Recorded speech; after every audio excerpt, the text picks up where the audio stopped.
What up? I know I'm late. I just figured the first few fights were boring. Heard I missed some boring fights. Oh no. What did I miss? Oh yeah, the Luana Santos fight. Okay. I saw it. Just didn't get the stream set up yet. What did we get? Oh yeah. Elise Reed got KO'd. Who would have thought that? We all knew that was going to happen. Alright, I didn't miss shit. We're good. This is the start of the fight card for me.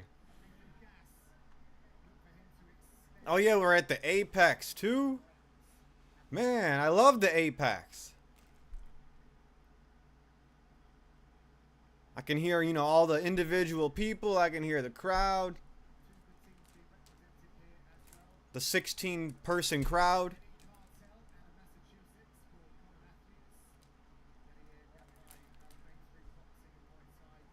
Does anyone think Oliveira has a chance against Topuria? You know what? Let me focus on this card.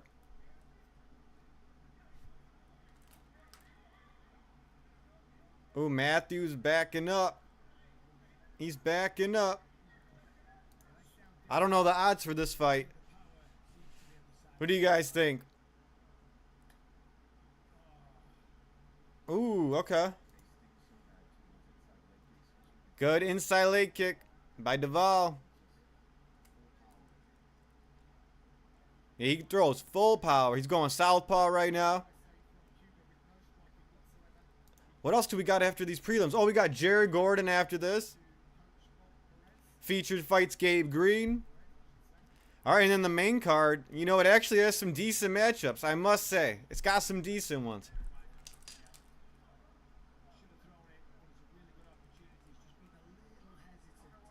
It's always an advantage for the southpaw if they're fighting a righty. I don't know. They're just more awkward.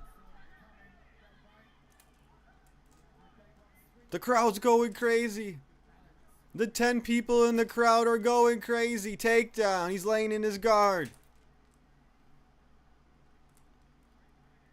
Does anyone try to stand up anymore in MMA, or are we still playing the guard game when we're on our backs? You know? Oh yeah, everyone's saying, I can't believe it. They're all saying, what's her name? Did stuff with dogs? Luana Santos?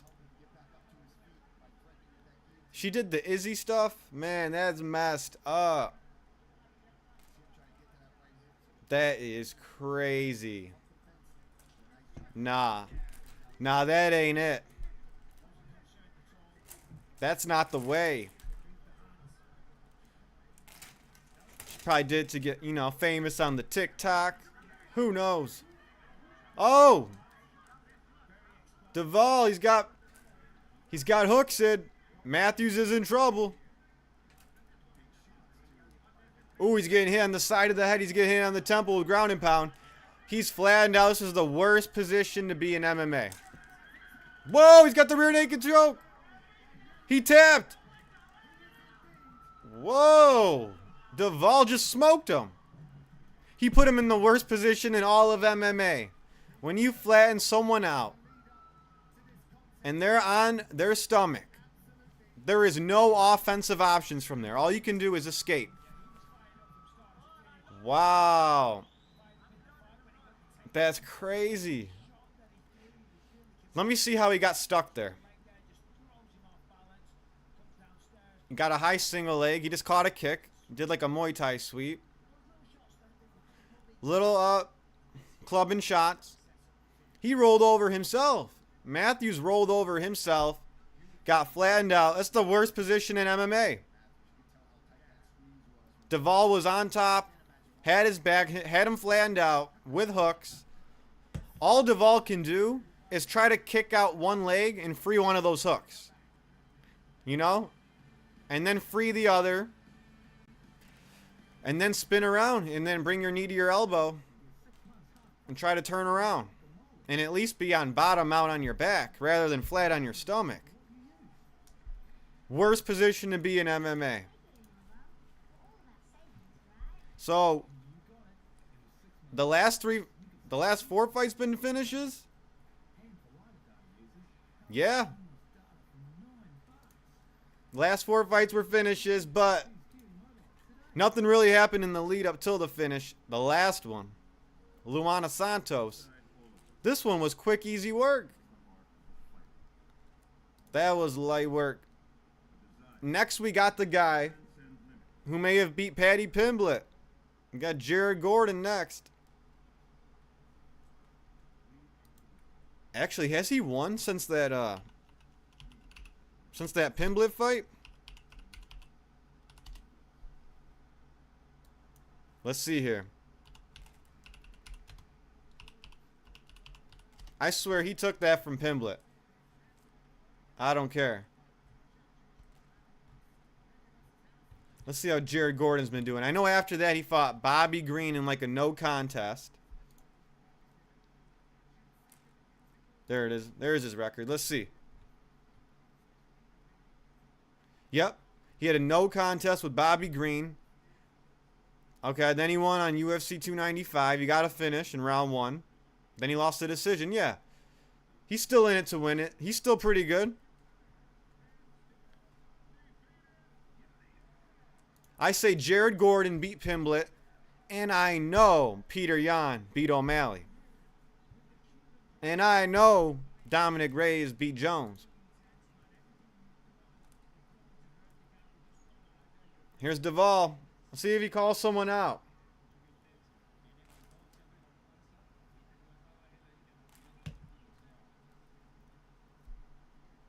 Oh, he needs the translator. This is a big fighter for 145. He's a featherweight. Could have fooled me. He looks at least lightweight.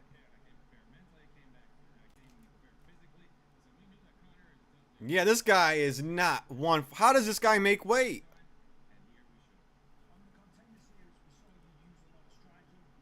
How the hell is this guy making weight?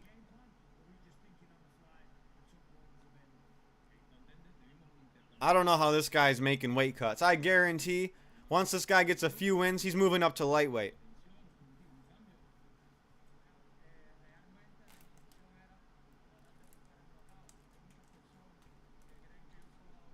See if he calls someone out.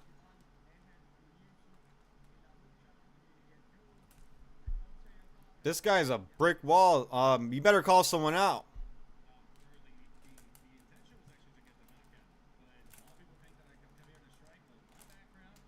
I definitely need to see a better matchup. That was just too easy. That was a walk in the park.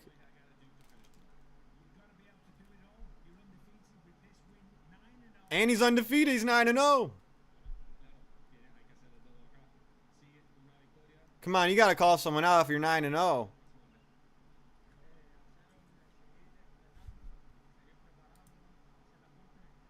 Yeah, he's from Cuba. He's from Cuba.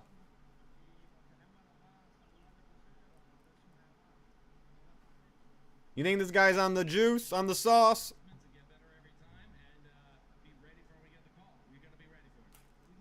I know, you know, mostly everyone is.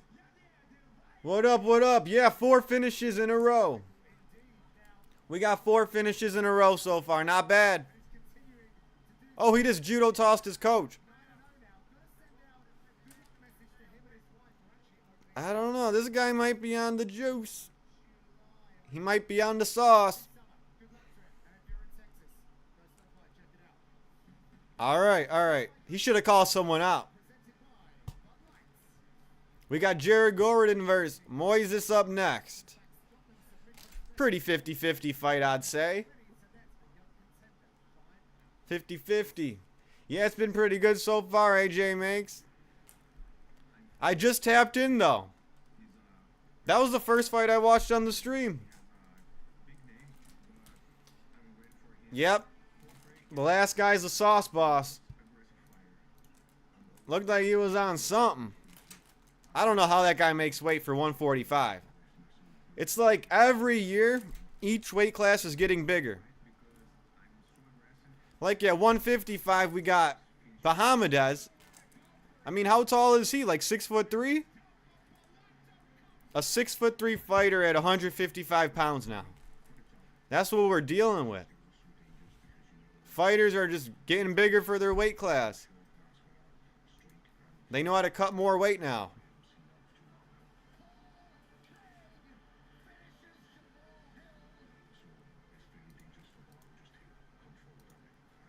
Yeah, I missed some good. Well, I did watch the one female fight. I watched the Luana Santos fight. I did watch that. I just didn't hit the stream yet. I needed to find a thumbnail. I was creating the thumbnail, you know? So I was multitasking. I had to make a thumbnail or no one would click on this damn video. Or maybe I won't use thumbnails. Maybe it don't matter.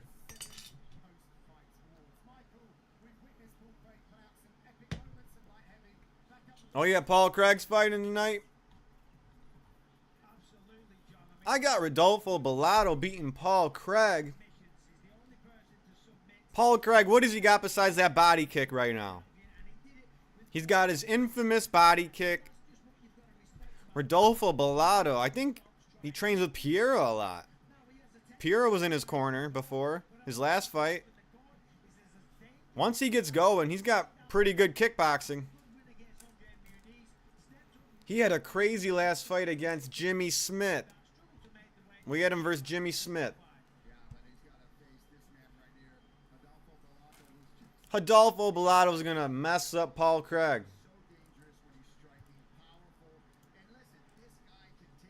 I think it makes it look more professional, so I respect the thumbnail game. Appreciate it. Yeah. That's the key. You got to have good thumbnails. Or what's the point?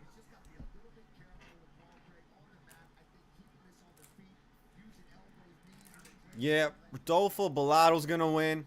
Gilbert Burns. I feel like on paper he should lose. Jeez. No one's putting money on Morales. He's too big of a favorite. He's a minus 520 favorite? Who the hell would put money on Morales? That's crazy.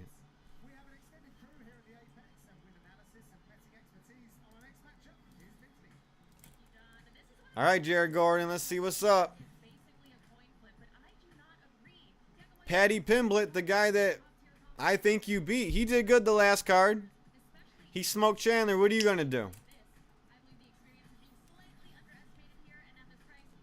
Jared Gordon needs to win by finish and then be like, I'm the guy that beat Pimblett.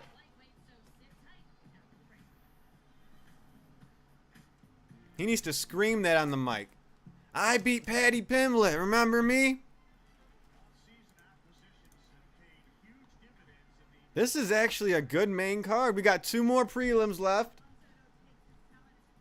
Yeah, I like this main card. Pretty good. But I think the main event could be a little spicier, you know? Gilbert Burns. He was supposed to be on the last card.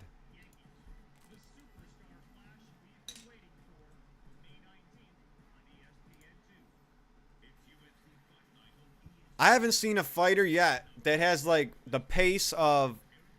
I just rewatched a Merab fight. And I can't think of anyone who puts on that pace anymore. Like, is Merab the only one who puts on that type of pace in the UFC right now?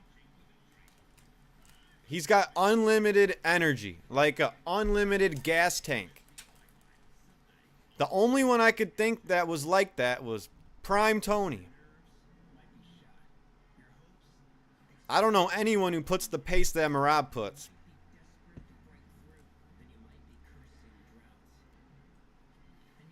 Who do you got, Burns or Morales? I got Morales. I think Morales got it. I mean, I don't know. I don't think Gilbert Burns has momentum on his side. Like, what's been going on here? Yeah, his Hamzat fight was amazing. Then he tapped out Neil Magny. Amazing. Then he beat, you know, a washed up Masvidal. Alright, he won. Then he fought Bilal in a weird, boring 5-round fight. I think that's when it took a turn for Burns, when he fought Bilal. Then he lost to JDM. That was a good fight. Then he kind of, he lost a 5-round fight to Brady. I think that Bilal fight messed him up. Like, I lost to Bilal. He's got to get his confidence back. But Gilbert Burns, he's not like using this crazy like pop the jab style. He just goes for power punches. He doesn't really set up the strikes. He just goes crazy. Or nothing at all.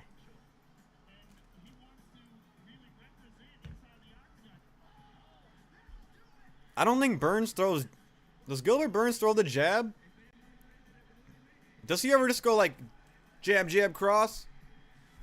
Or is he over... I think he's mostly just overhand right, hook, lead hook, overhand right. Sometimes loopy shots. He's not all about those straight punches.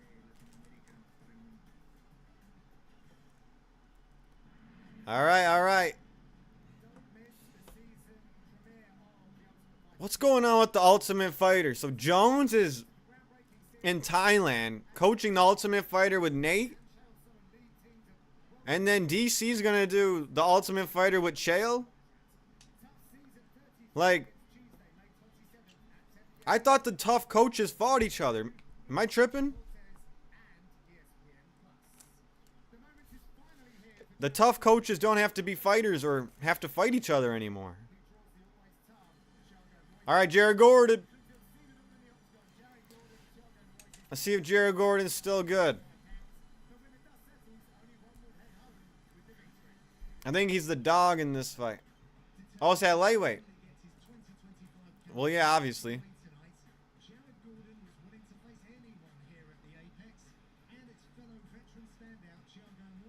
Yep, he fought Green.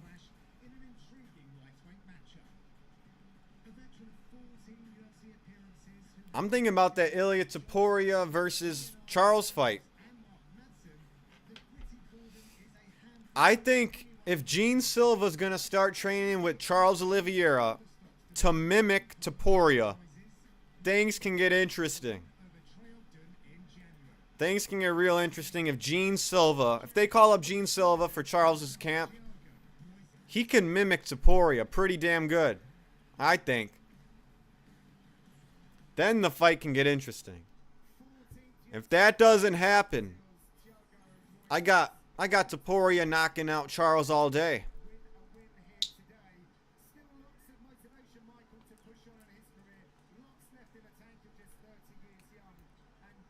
All right, here we go. They're walking up. Russian Ultimate Fighter, yep. Nate Diaz and John Jones are, I guess, the coaches of the Russian Ultimate Fighter. Where do I watch that? Where do you watch that? I'd put it on, but I don't know if they're promoting it good enough over here. Are they just promoting it in Russia? Can I watch it? I heard those Russian Ultimate Fighters like just go crazy. They go crazy.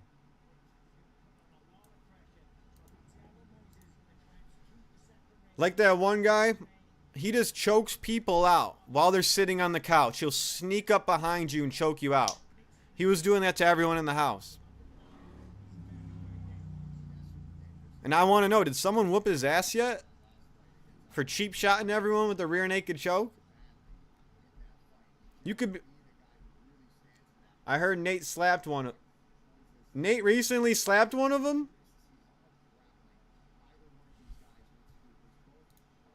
Did he?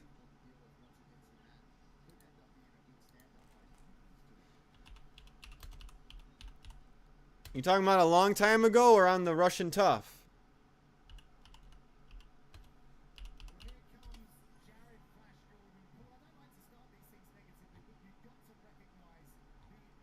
I feel like I would have heard about it.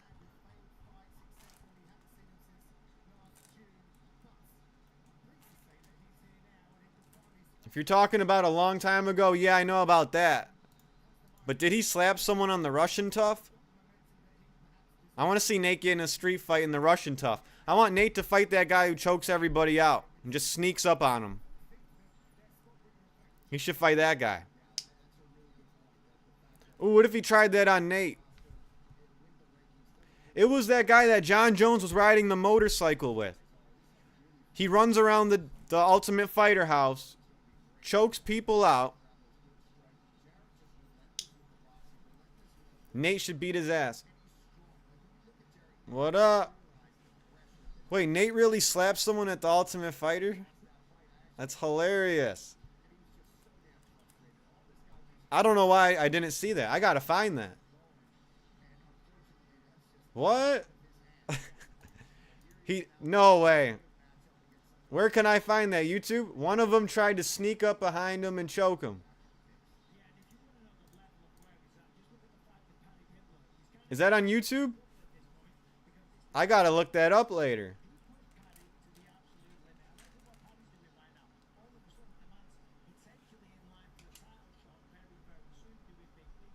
I wonder if Nate could still beat the young fighters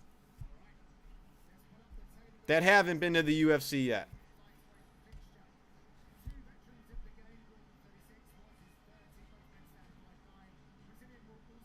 All right, here we go. Jared Gordon versus Thiago Moises.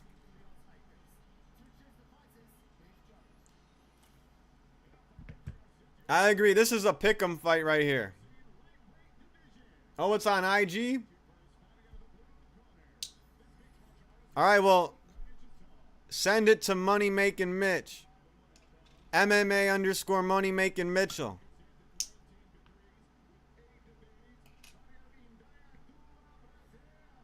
I gotta see it. All right, Thiago Moises.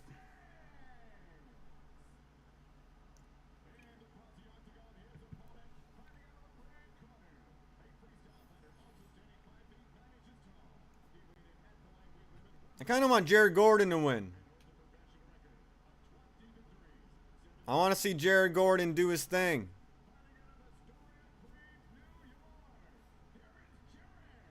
Come on, Jared.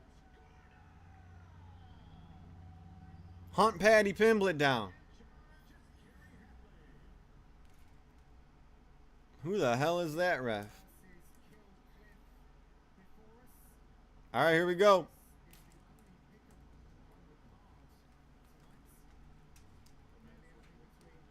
A lot of people got Moises.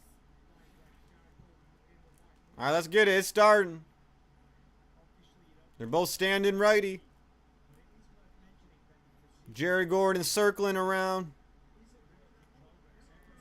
Ooh, he already got a knee tap. Wow.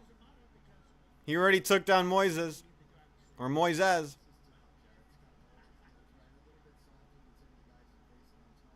Jared Gordon's in his guard. He's winning. He's on top. That was a easy. I mean, how did Moises fall like that?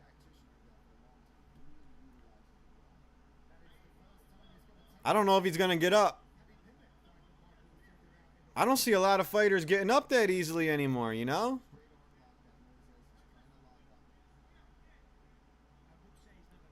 Like, I remember fighters like Bisping were even getting up pretty quickly, pretty easily. He was getting up instantly against GSP until he got choked out.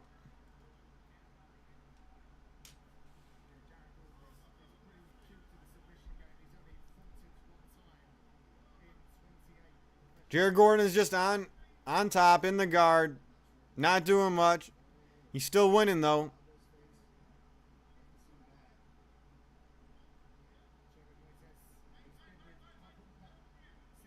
Come on, Gordon, just posture up. Oh, I think someone's cut. Who's cut? I think Jared Gordon might be cut from one of those elbows. Moises is throwing him from guard. Or is Moises cut? Someone's cut bad.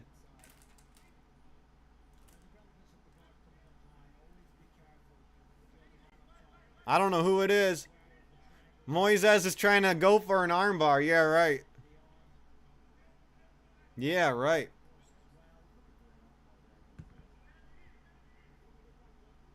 Who's leaking?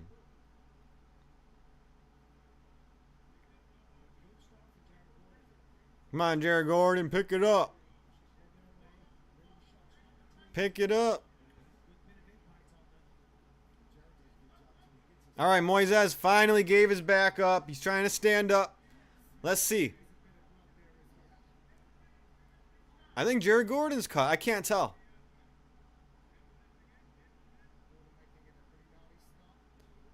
Now, Jared Gordon's got Moises against the cage just like he did to Patty. Put him against the fence.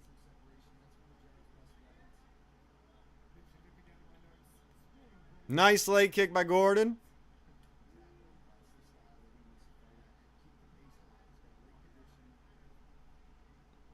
All right, now they're back to their feet, so let's get it.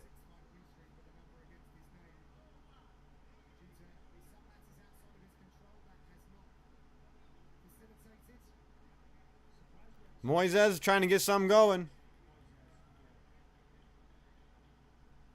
Nothing going yet for him. Another leg kick by Jared Gordon. There's only 1:30 left in this round. Jared Gordon's winning this round. Oh, he just dropped him. Oh, he's knocked out. Jared Gordon just knocked out Moises. Told ya. I was rooting for Gordon. Oh, knocked him out cold with the right hand. He died. Thiago Moises just died right there. This guy beat Paddy Pimblett.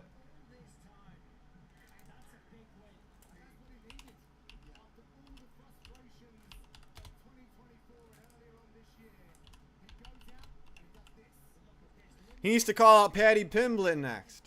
Damn. Get that overhand right. He almost knocked his mouthpiece out. Moises is gone. Oh.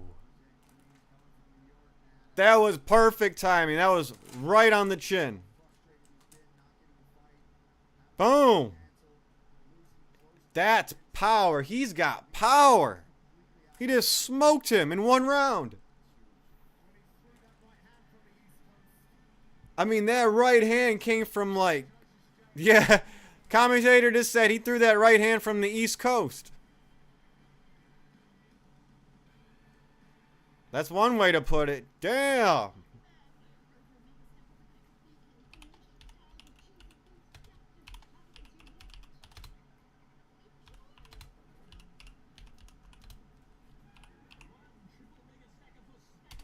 Damn.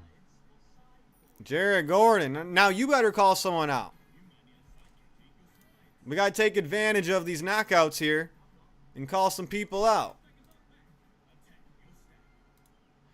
Because who could Jared Gordon fight?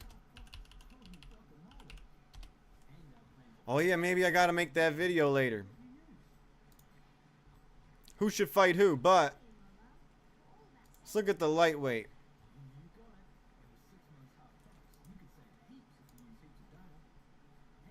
I don't even know what Jared Gordon's ranked. Yeah, he's not in top 15. The hell is he ranked?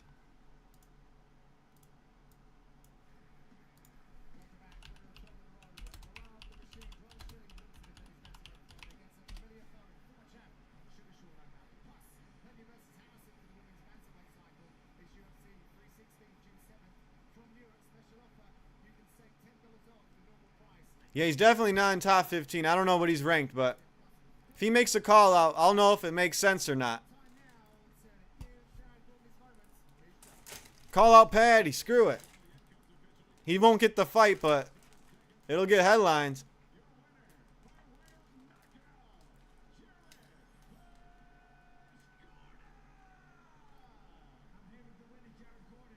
What a knockout.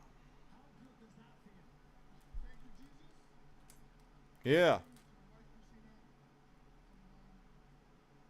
8 wins by knockout.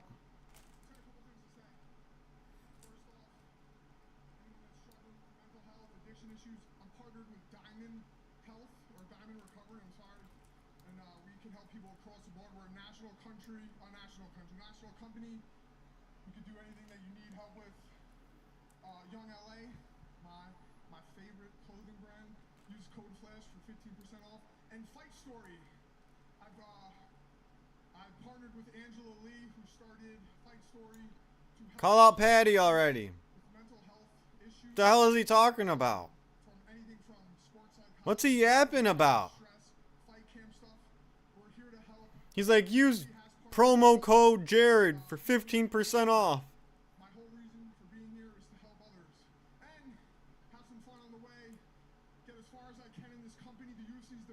He's not talking about the fight. He keeps yapping. Call out Patty already. So you're gonna whoop his ass. We didn't even talk about the fight yet.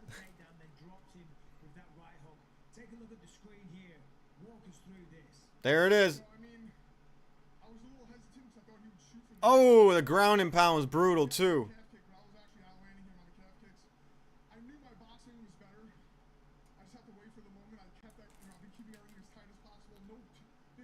Jeez. Yeah, you got him coming in. Now that's power. Call out Patty just for fun.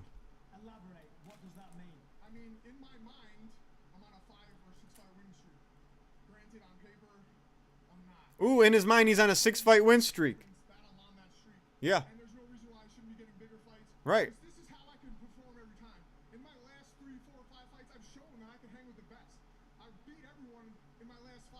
Right.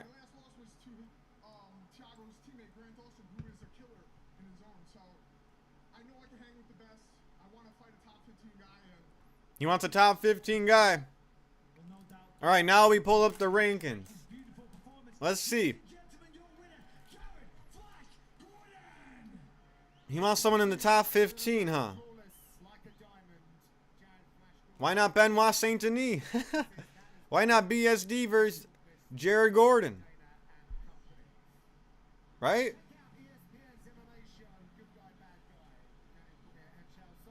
I could see that happening. BSD versus Gordon. If that can't happen. Hey, if no one will accept the Gamrot fight. Yeah, Benoit Saint Denis versus Jared Gordon. That's the one. That makes sense. Benoit Saint Denis, he looked a little slow in his last fight. He looked stiff as a board while he's striking. All right, who's next? So next up, what are we looking at? Oh, we're at the featured prelim next up. Green versus Kamayo. All right. What are the odds for this one? Oh, yeah, he just lost to Brian Bat. He hasn't fought in a minute, Green.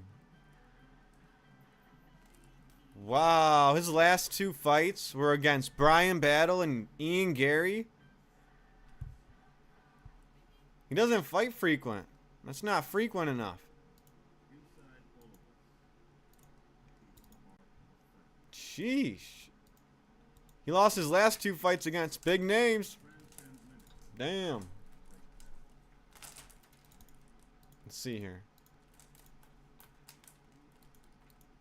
Why is the UFC website giving me full screen? It won't let me minimize it. Wow. Brian Battle, huh?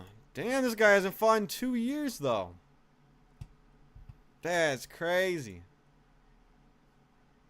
I think Brian Battle ruined his fighter stock with that boring fight he had against Randy Brown. And then this might be Mateus Kamayo's UFC debut. But I need to see this main card. There's some good matchups. Arosa versus Costa. Costa's a favorite, yeah. I could see that happening, but Arosa pulls off weird wins. Rozaboyev, he's good. I think he's gonna win. Sadiq Yusuf Santos? Marion? Whatever his first name is. Technically Santos. I think he lost his last fight. Against, what's his name? Marshall? Yeah. Francis Marshall. Francis Marshall dropped him. He really did. But I'm sure Marion Santos is working on that. He's fast. And he even owned up to it. He said, you know what? I don't think I should have won that fight. Marion Santos even owned up to it. So he knows. He's not like Patty where he's like, yeah, I dominated. I whooped Jared Gordon easily.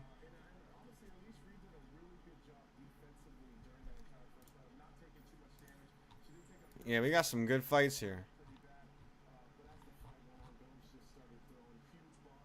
But Gabe Green, when was his last win? In 2022? Man. I don't know how he's going to look. He hasn't won in 3 years. Gabe Green. Yeah, even though it's Kamail's UFC debut, he's got a shot. Damn, we're getting easy finishes here. Out of all these finishes tonight, who really had to work? Who really had to work for their finishes here? Who really had to fight and just go balls to the wall for their finish? They all just found the finish like that. I think the most flawless finish was the Jared Gordon one, though. I mean, he barely got touched. He chopped his legs with 2 hard leg kicks. Threw a huge right hand, knocked him out cold.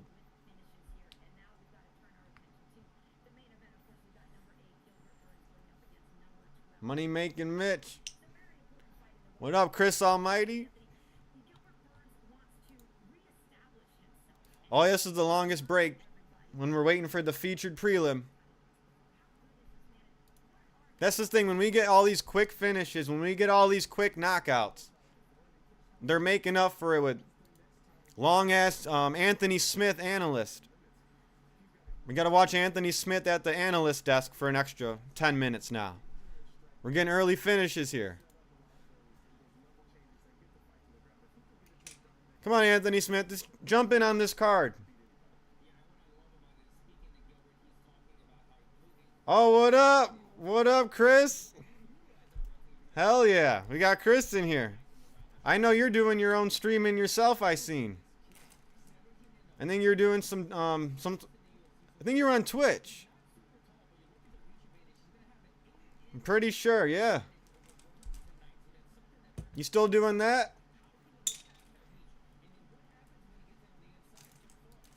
Man, we gotta listen to Anthony Smith for another 10 more minutes. So we got all these early finishes. Alright, let's get to it already.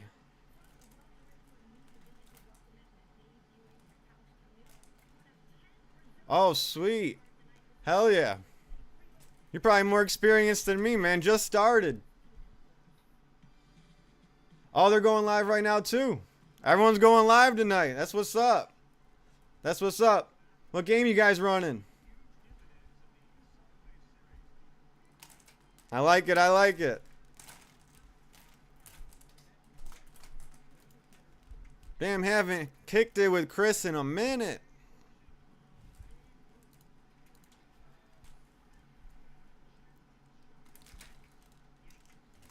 All right, Anthony Smith got off the screen. Thank God.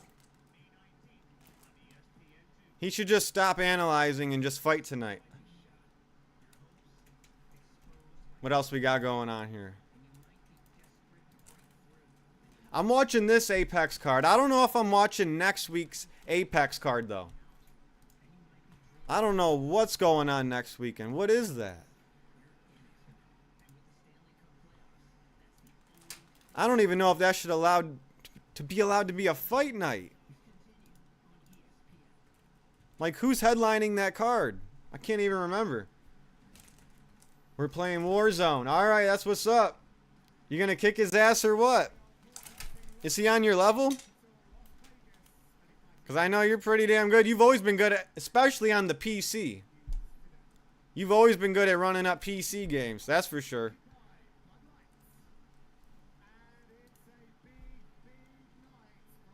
Man. Yeah, Chris is a good gamer, you know. But I think I got him. I'm going to be honest. I think I got Chris on the Modern Warfare 2. Back in the Rust days. When we're running it up on Rust and all that. I think I got Almighty Chris in that. And back in the zombie days, I think I carried Chris all the way up to round almost 50 on the Kino der Toten.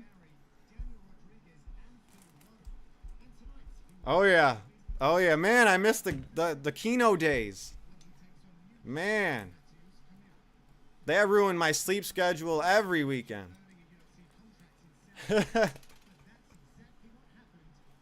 Yeah, you guys would smoke me in Warzone. I'm probably rusty as hell right now. I'd get smoked. I better stay out of that one.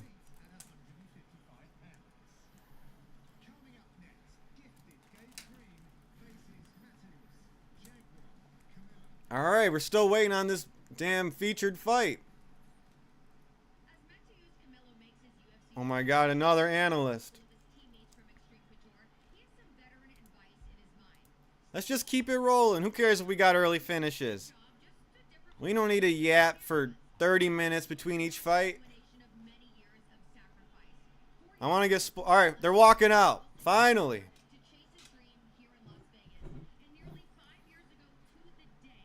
His UFC debut. Let's see what it's about.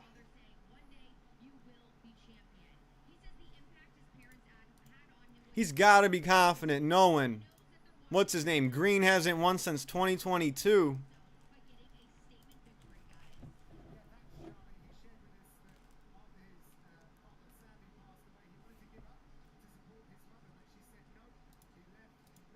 Jeez, these Apex events. I can't believe they're still doing it. Oh yeah, the Reds? These are good as hell. Pressing that live button myself now, man. I'll stop in more. Have a good stream and keep grinding, brother. Thanks, Chris. You too, man. I'll tap in with you soon. Thanks for stopping in the chat, bro. We'll definitely tap in soon. And you better whoop Alex Steich's ass on that stream. I know you guys are playing PC, so you got the advantage.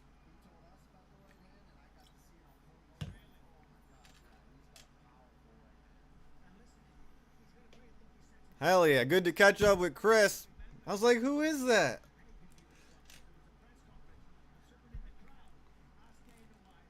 Alright, this guy's got power. Yeah, he's got 3 first-round finishes. And he's on a 6-fight win streak. Yeah. I got a feeling Green might get finished here in round 1. Is he in the cage yet? Please tell me Green's already in the cage. Well, he's walking out right now. Been 2 years since he fought.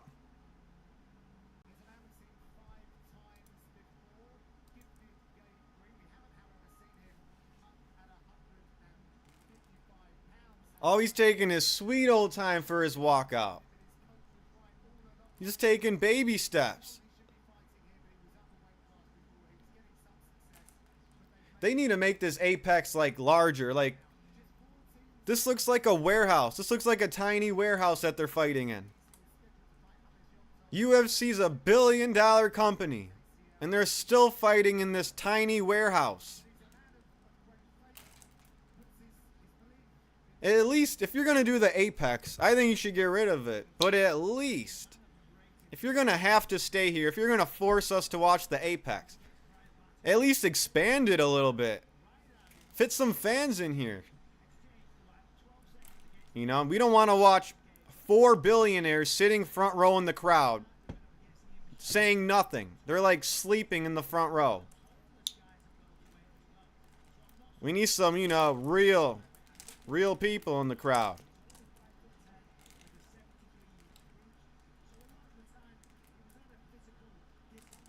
Wow, this guy might have one of the longest APEC walkouts. Wow. This guy takes his time to get to the cage. He's not even in the damn cage yet.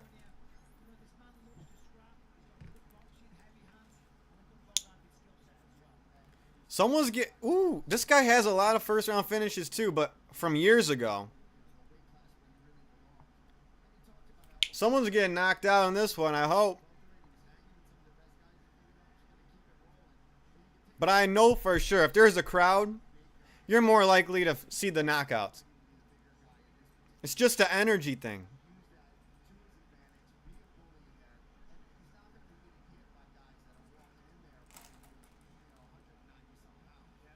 All right, let's get it.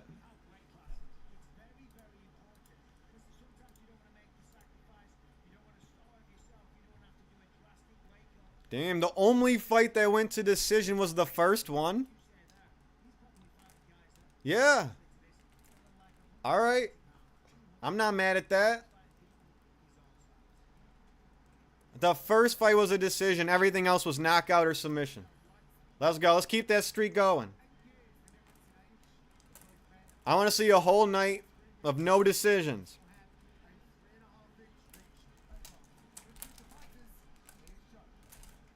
All right, let's get it. Oh, Kamal's only 24? He's really new in his career. Yep, he's the favorite. Makes sense. Younger by 8 years? Here's a fun stat. The younger fighter usually wins 66% of the time.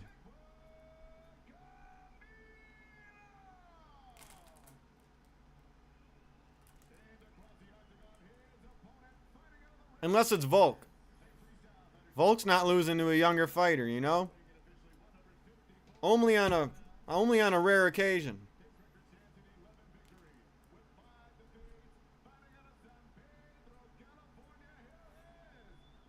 This guy's 0-2 and he's the underdog. He's not winning. This guy's 0-2 as an underdog.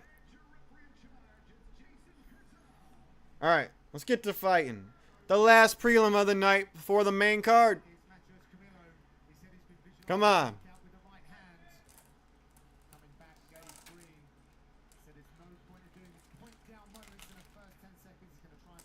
Alright, let's get to it. Here we go.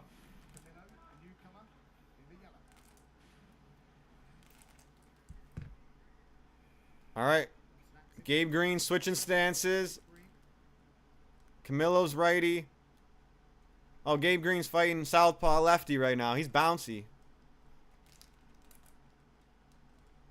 He hasn't been in the cage for 2 years.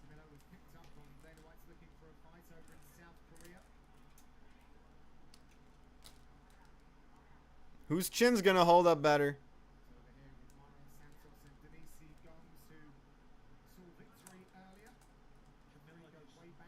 No strikes yet.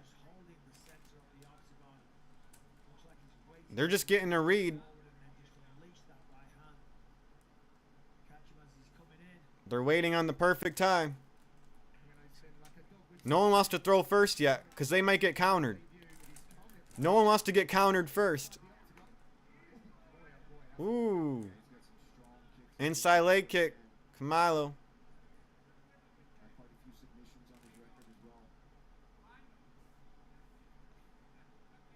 Green hasn't landed a strike yet. Oh, right hand. Green just got cracked with a right hand. Camilo, yeah, that was loud. That was a loud ass strike.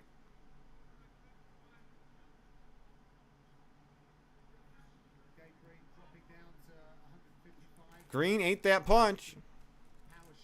But you don't want to take that right hand.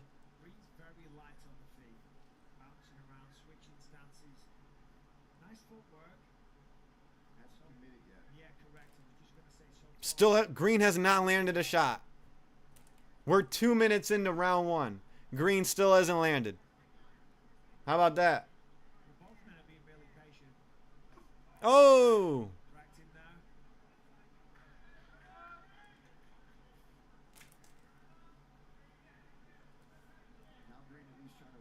Green.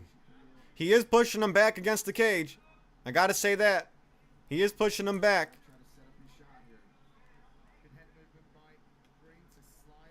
Oh. Oh, body shot from Camilo. Green landed his first shot, a little right hook. Body shot, head shot from Camilo. Another body shot. He keeps digging a right hook to the body. He keeps uncorking. He keeps corking that right hand. And he's pushing Green backwards. He keeps uncorking that right hand. So he's making Green think. Green's not making him think. Green's just throwing a little push kick up the middle.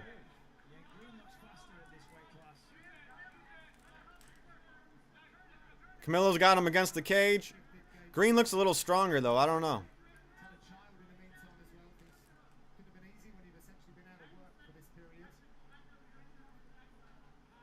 I don't think he's going to try to get a takedown. He should just break off the cage.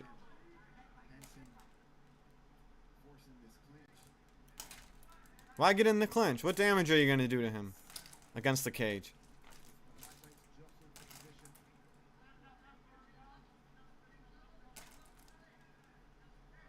I guess Camilo knows he's winning this round. He's for sure up this round, Camilo. No doubt. Knee to the body by Green, though. Camilo wants a takedown. He got it. Double leg against the cage. He for sure took round one. Definitely. You kidding me?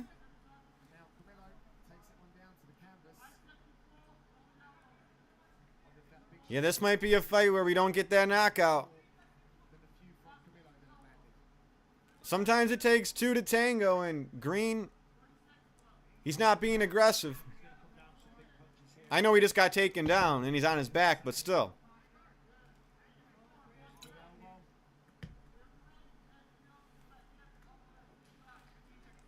Camilo's on top. Green's got his guard going, but I mean, no significant strikes are being landed right now, you know? Camilo definitely won this round. Easy. 10-9 round for Camilo. Green didn't really offer a threat. He landed one hook the whole round. Green landed a hook. Wow. You know?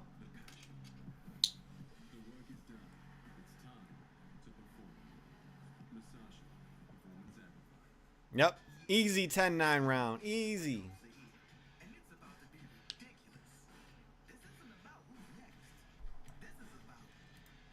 And then after this, we got the main card. That's what I'm talking about. 2, 3. So this time it's a 5-fight main card.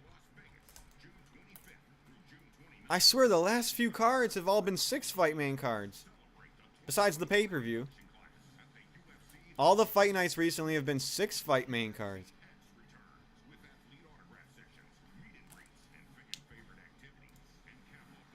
Damn, I got a weird feeling this fight's gonna go to decision. A weird feeling. I hope I'm wrong. Alright, let's get it. Let's get it.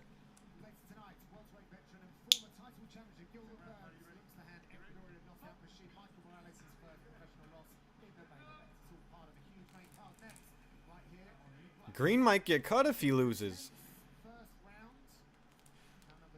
I mean, losing to two big names, not fighting in 2 years. If he loses to someone on their debut, what does the UFC need him for? Especially if he has like an underwhelming performance. What does the UFC need him for? Oh, He throws little right hooks. They don't even look powerful. Oh, he threw a flying knee, though. Just as I said that. He threw a flying knee, landed on the chest. He missed the chin, but at least he tried. He finally tried something.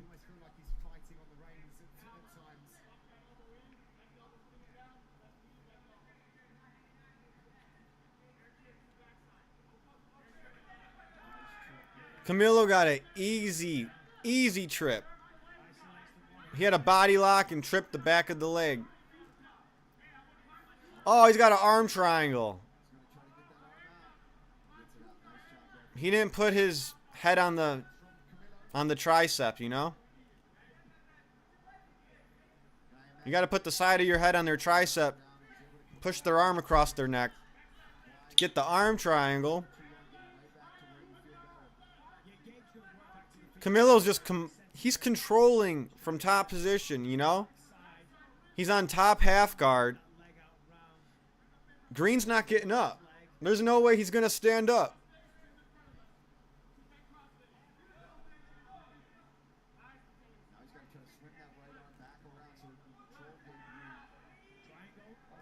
Oh, he's got the triangle. He had a mounted triangle rolled to his back. He's going to put him to sleep. He's going for the armbar, triangle armbar. Oh, he's going to dump him on his head. Green's posturing up to dump him. Didn't work. Oh, he's going for the triangle arm, and now he's going for the triangle. You got to hug your knee. Hug your knee. And you got to rotate your head more towards their hips. That way you're like looking almost straight at the side of their head, like looking at their ear to get a good angle. Pull down on his head. This is what he's got to do. He's got to bring his head. Oh! He let go on the triangle. Man, that's crazy.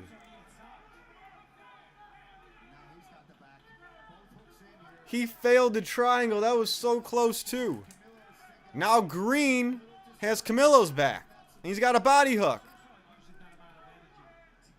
Camilo went into turtle position right after he missed that triangle. And he gave Green the opportunity to took his back. And now Green's got a body lock.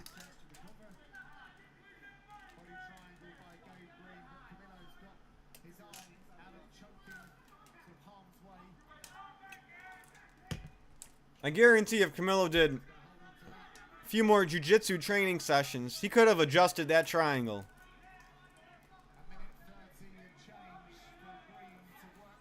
It's interesting. Camilo won this round. But Green's got his back now. With like the last 2 minutes. He tapped! From a face crank. Green tapped him out with a face crank.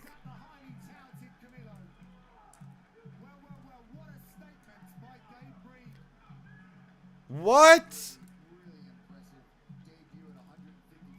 What? After all that, he tapped to Gabe Green? Was this like a Hamza Whitaker type of scenario? Was this a Hamza Whitaker scenario or what?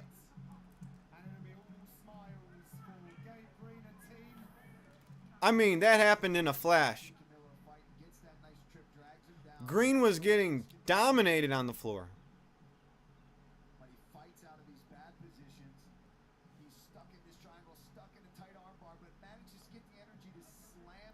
He didn't have the right angle on that triangle. He needed to be moving his head towards Green's hip. Green took his back way too easily. Here's the choke.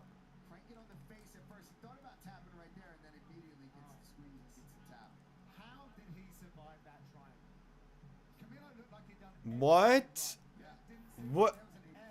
That didn't even look like a strong face crank. I've seen way stronger face cranks. Like, there's no way he would have popped a watermelon with that type of squeeze. He wouldn't have even popped a watermelon.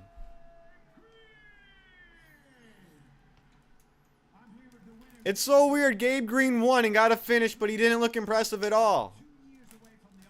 But if you do that after 2 years, that is impressive.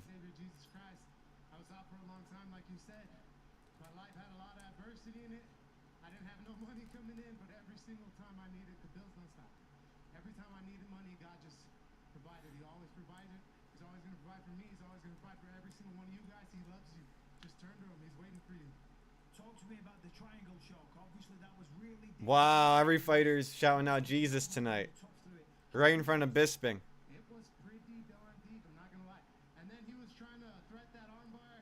That was a tight triangle armbar.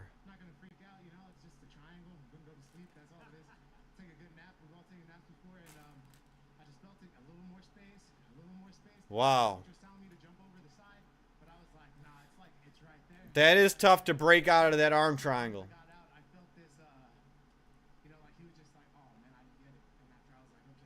Yep. He had quit in his head. He decided to quit after he couldn't get that triangle. He was like, oh, that was my last shot. That was my Hail Mary.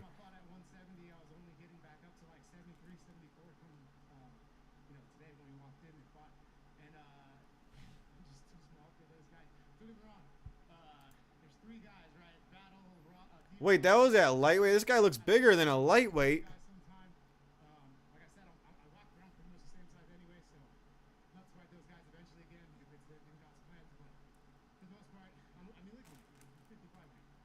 What? Is he? He said, look at me, I'm a 55er.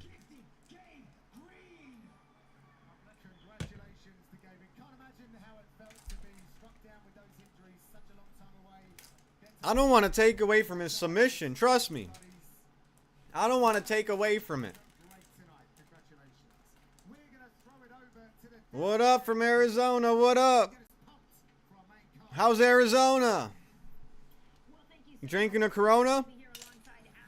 Bahama Mama? At the rodeo show? Arizona's cool-ass scenery. Every time you take a picture in Arizona, it looks like you're in front of a green screen. There's some crazy mountain backdrop. There's this, there's that.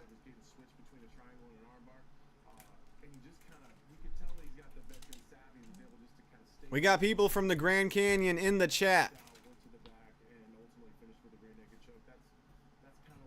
I haven't been to the West Coast since 2021. Viva Las Vegas. Yeah, debut for Camilo. A lot of upside for this young man still training out of Extreme Couture. So look forward to that. But how about this, Alan? We gotta get our main card going. Oh, Anthony Smith's gonna talk us. He's gonna talk us through the main card. This one is gonna be fast and furious. Juicy J already kind of predicted it could be a fight of the night. What do you expect? Ooh, I don't know if this is gonna be fight of the night. A Rosa versus Costa. I don't know about that.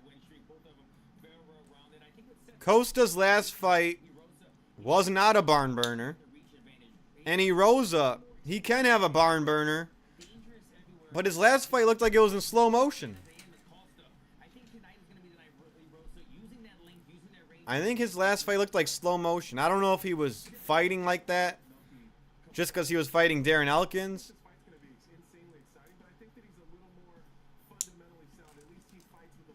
A lot of people are picking Costa, though.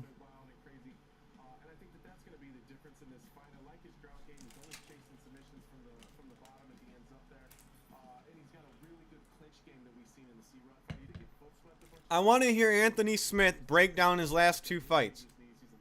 I want an analyst review of his last two fights. Like we get Anthony Smith in a room.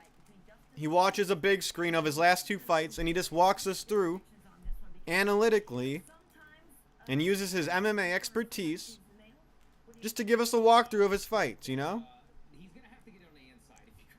He shows us his turtle move.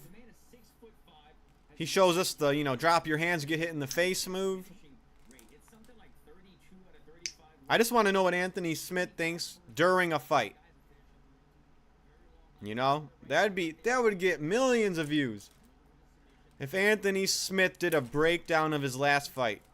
His last two fights. but only talks about technique, you know?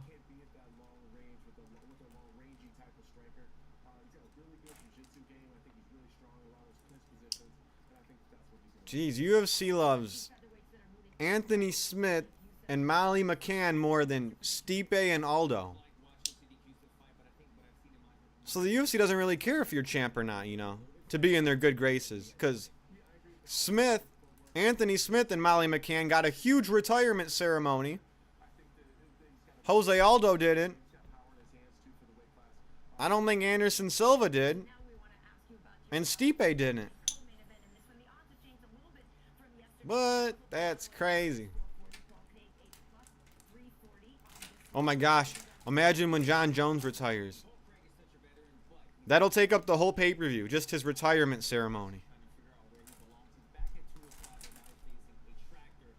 Alright, we on the main card. I think it's break time, right? Till the main card?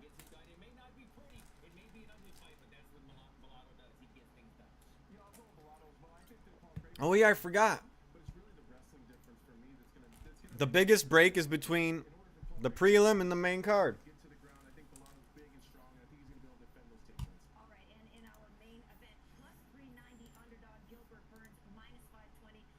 He's a big underdog, Gilbert Burns. Yeah, Aldo deserved better. Yes, he did deserve better. Stipe deserved better. Aldo deserved better. Silva, I mean, the list goes on. The list goes on. I mean, I could just go on for days. Michael Morales is going to beat Gilbert Burns. He's gonna win.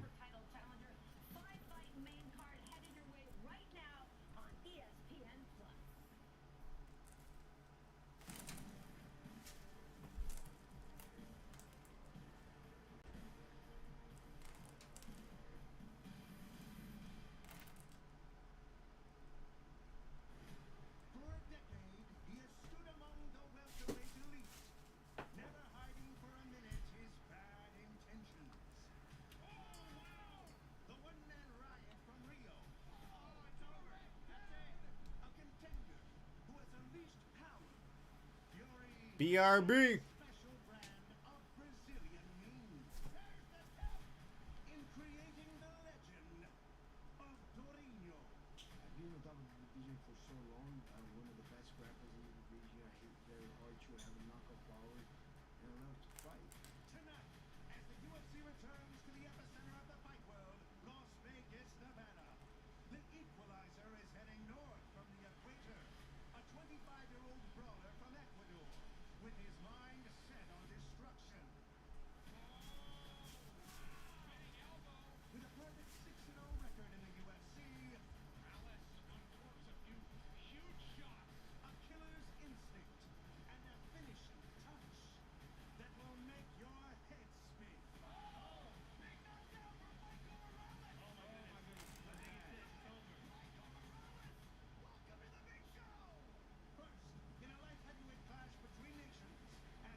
watch it on ESPN+. Good evening, fight fans, and welcome to the Ultimate Fighting Championship. I'm John Gooden, delighted to be joined by a couple of distinguished fighting men, Paul Felder and Hall of Famer Michael Bisping. Gents, we crowned a new welterweight champion last week. Congratulations to Jack Della, Maddalena and the scrappy MMA crew. And that leaves new opportunities. Gilbert Burns comes into this one having faced the three top men in the ranks right now. It is all upside there, therefore, for Morales, but it's a big if he can get it done. I love these kind of matchups when you got a veteran like Gilbert Burns who's fought for that title and then a young up-and-coming guy like Michael Morales. And, you know, Gilbert's in here to try to defend that spot. And he really still thinks that he's got what it takes to get his way back up to that title shot. And Morales is just the new blood in the division. Yeah, we know Gilbert Burns has fought everyone in the division, even fought for a belt back in the day against Kamaru Usman. But Michael Morales, undefeated, 17-0, is kind of the representation of the new blood in the welterweight division. And when we look at the welterweight division, it's on fire right now. Stacked from top to bottom, a new champion, as you mentioned, and so many hot contenders coming through. Yeah, love it. Welterweight's absolutely popping off right now. Paul, let's dive a little deeper into our main event then also, of course, in the welterweight division. And for Gilbert Burns, he has elite grappling. He has undeniable power in his hands, and he has absolute top-tier experience. Yeah, and I think what's important for Gilbert is just his motivation coming into this fight. You know, defending his spot in the rankings and trying to get back on a win streak, trying to really go out there and be the Gilbert Burns of old and go out and showcase everything and really push the pressure on this kid because he really has not faced somebody the caliber of Gilbert Burns quite yet, and he just seems motivated, dialed in. He said he got rid of a lot of the distractions in his life coming into this one. And that's why Gilbert Burns presents such a big opportunity, because Michael Morales, 17-0, a young, hot and up-and-coming prospect. You've got to be somebody like Gilbert Burns to get the attention of everybody in the division, and he firmly feels that he has all the tools to do that. Of course, he can wrestle, he can stop the takedown, and if he does that, he could present a lot of problems for Gilbert Burns. He's taller, he's longer, he's younger, he's quicker. Will he get the job done? I don't know. They met yesterday, and they don't have to wait much longer to punch each other in the face. That is your main event. Lots of love in the main card tonight, and we kick off with two of the most active featherweights as fight finishers Julian Erosa and Melky Costa set the tone for the night. More fight finishes will follow with Stoltzfus versus Rosabayev. New career direction for both Sadiq Youssef and Myron Santos as they collide at 155 pounds. And Scotland's Paul Craig makes the trip across the ocean with the aim to be the first man to submit the informed Rodolfo Bellato.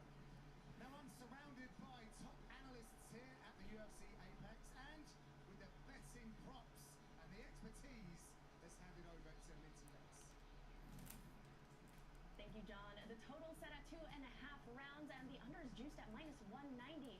Julian Erosa's track record speaks for itself when it comes to short fights, and Melchizedek Costa has had a couple fights that ended inside that number as well.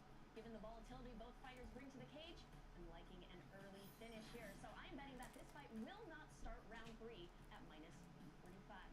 John, it's back to you.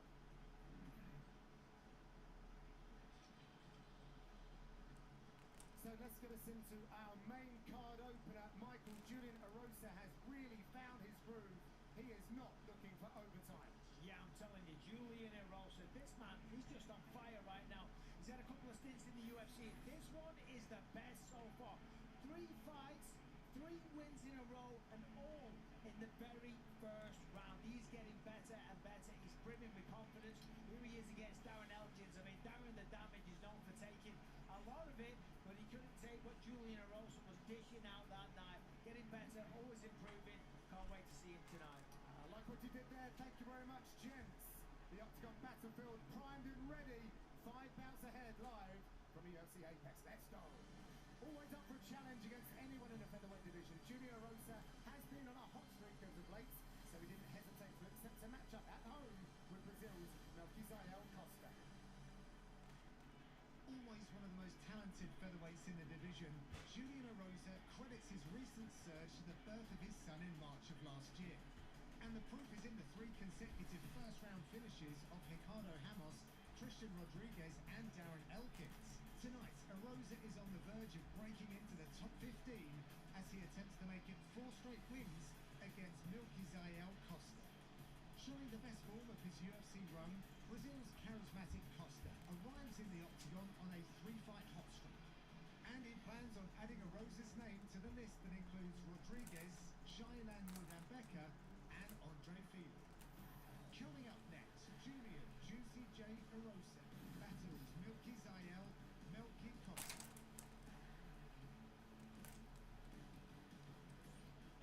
Mokisayo Costa is riding a serious wave in 2025, becoming the first UFC fighter to have already competed 3 times this year, all in a matter of 84 days.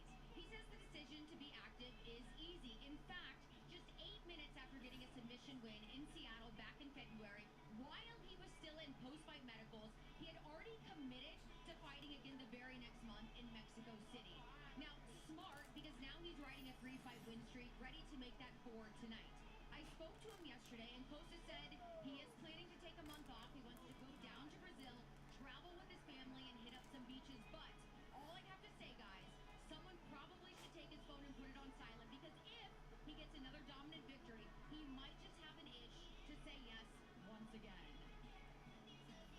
All I'm going to say is, what's going on with the walkout music?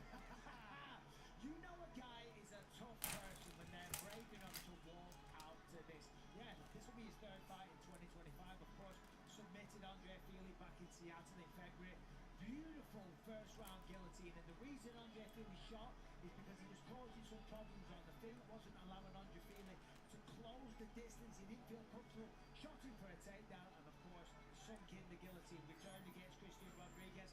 That went to a decision, but we saw what he was capable of. We saw that he's a threat on the ground. Of course, he's got many submitted victories. He's got knockouts as well, and he's also got pretty poor tasting music, Paul. Yes, he does have poor taste in music. But I know what you're talking about, Phyllis. Yeah, when we heard this song earlier when they were rehearsing stuff here inside of the octagon, I was like, I couldn't wait. I mean, maybe the guy's a serial killer. It sounds a bit like it, doesn't it? But the guy's got skills, there's none about that. He's got great kickboxing, and he's shown off his submission skills, and against Christian Rodriguez, just the scrambles and the submission threat that he was able to defend was on display. This kid's very well rounded. I've just had a thought. He does have a young daughter, so maybe. Yeah, that's why.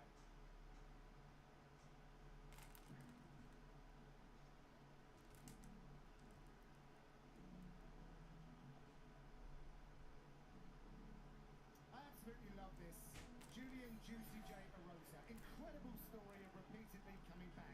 Had 2 previous stints at the UFC, had been released. Over the pandemic, he would get ready to answer the call every single week, get his medicals done, got his weight management on point, just in case. Got the Sean Woodson fight, got a bonus which relaunched his career. Nowadays he's sitting on 8 career first-round finishes. 3 have come in the last 3 fights. Last year, unbelievable story. Apparently he credits it to the birth of his son. Whatever it is, it's just remarkable to watch. I love these sorts of stories. Yeah, absolutely. I mean, Julian Erosa is always entertaining every time he's in the octagon. This guy does not care. You want to strike with him, he's going to strike you. You try to take him down, he's got submission threats. He's got a mean guillotine. He's real long and lanky for the division, and he uses that to his advantage. But I mean, he's dangerous wherever the fight takes place, and I just love how active. All right, we got it. They finally on. This guy's always training. I always see him in the gym whenever I pop in over at Rosa's about to walk in the cage. guys, whether it's getting somebody ready for their fight or getting ready for his own. He's always ready to go, and you love to see a guy like him have some success because he brings it every time he's in there. Yeah, he does. I love the intensity of the guy. And just touching on the fact that Should be a good one right here. that changes everything. Everyone's saying Mel Costa. I hope Julian Erosa can make it a fight. Hold on. This is What's up? What's up? I've got a family to provide for. I want to give my child the best life possible. So you might I kind of want Erosa to do his thing. Go crazy. might as well not bother because this is not a sport that you mess around at. This new version of Julian Erosa, It's just his last fight looked slow motion a little bit. It looked a little slow motion. Side by side. All right, here we go. They're both in the cage. Lots of differences. Our featherweights are 7 years apart. Erosa older at 35. Erosa is 3 7 years apart, but Erosa is taller. With the official introductions, here's Joe Martinez. All right, this is a good way to kick off the card. Good way to start. The Apex here in Las Vegas, Nevada. Welcome to First fight on the main card. You got started off strong.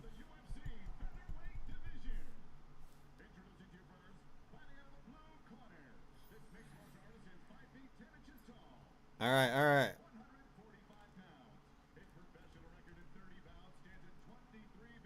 23, 7 defeats.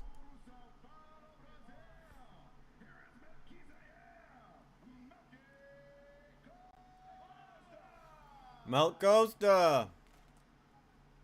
I don't know his first real name, so I just say Melt Costa.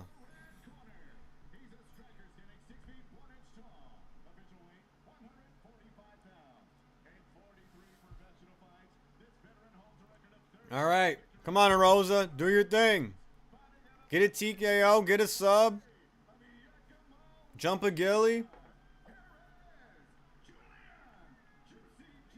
This is a good matchup. I'm not mad at it. This is a good matchup for me. This'll do. Featherweight action kicks us off here. Thank you very much, the beautiful Reds. All right, all right. Ahead. Melquizael Costa and Julian Rosa. The crowd's going to go crazy. The 20 people in the crowd are going to go nuts. First man to Here we go. Rosa. This fight sponsored by Bud Light, official beer sponsor of the UFC. All right, Rosa. He's moving forward. He does look like slow motion again. It's so weird. And against Darren Elkins, I don't know if he was letting him get those takedowns or if his takedown defense is that bad. I'm going to guess he was letting him do that because there's no way those slow shots were taking anybody down. Herb Dean's the ref. Oh! Rosa caught a leg kick, went for an elbow. Tonight's a tough night to try to get one of those bonuses. All finishes apart from the first Rosa's pushing him back. He's the one who's moving forward. from both ladies.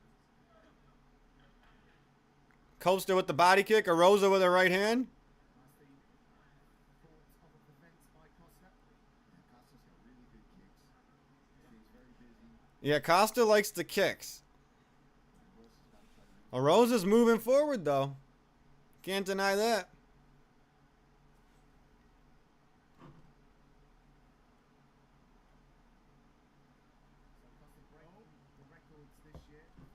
Costa's got his back against the cage. He's just trying to throw that body kick from the outside, you know? Paul Craig style. That's what he's trying to do. Body kick again by Costa. Side kick to the knee. Oh, he got hit by a left hand. Costa landed a left hand. Oh, head kick to a Rosa. Oh, that messed him up. He really is in slow motion. Jeez, he took a clean head kick. Oh, left hook by Rosa. He kind of throws those loopy punches. He has a hands low style. He can't do that when someone's landing head kicks. He can't.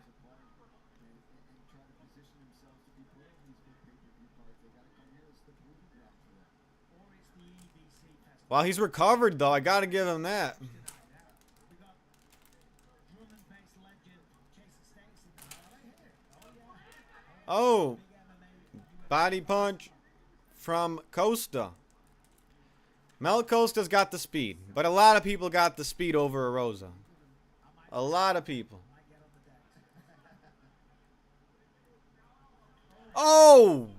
Oh! Rosa just missed an elbow, got countered by a left hook, and got dropped. Fantastic right now. Picking his shots so Costa just landed a body kick after that. Costa dropped him with the hook. Rosa threw such a hard elbow that he got off balance and fell down. And then got dropped when he stood back up. Crazy. Crazy. lost some sting. That's the damage that he's taken. Nice little feints from Costa as well. Yeah, Rosa looks like he's fighting underwater. I mean, he's tough. He throws back. But he looks like he's fighting underwater all the time. What does he got? Ben Askren muscle? Like, what's up with the...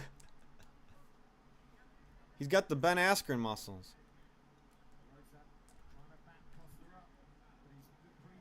Oh, spinning back kick by Costa. That hurt. Oh, straight left.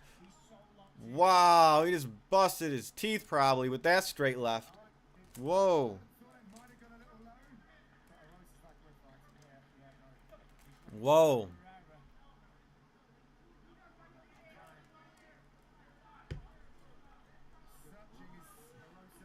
Ooh. Arosa's doing a lot of overreaching and getting hit. Arosa's getting messed up.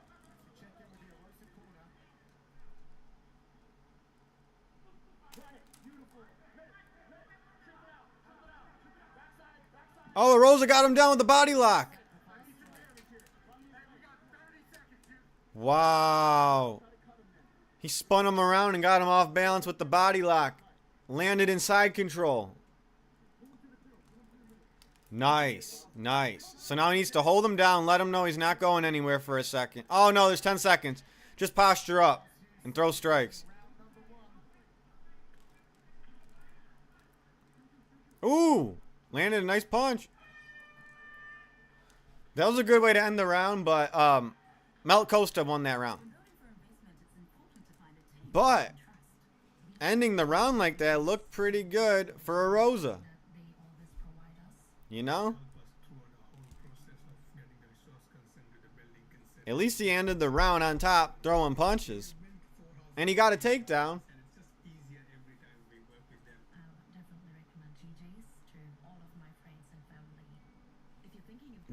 So we got an Apex now and then an Apex next weekend. Is that what we're looking at here?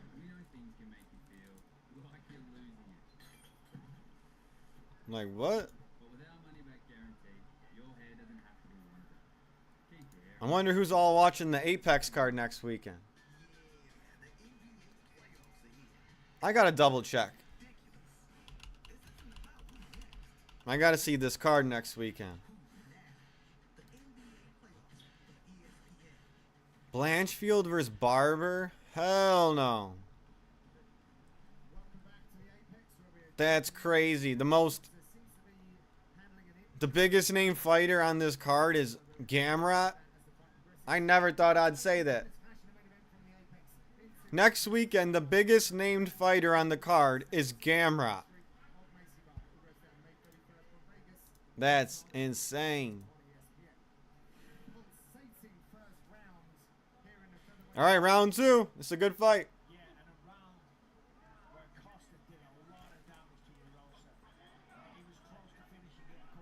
Oh, body kick by Costa. Left hand by Costa.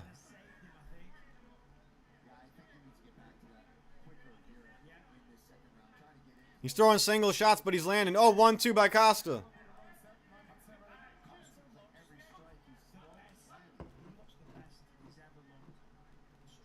I swear, Arosa's so slow. He's underwater.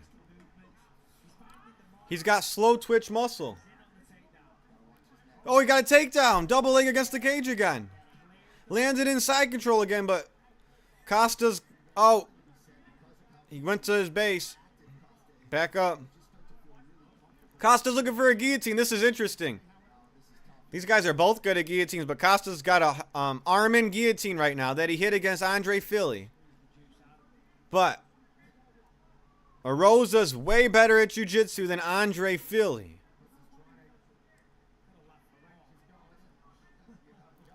Arosa does not look worried. Costa's going to bail on it.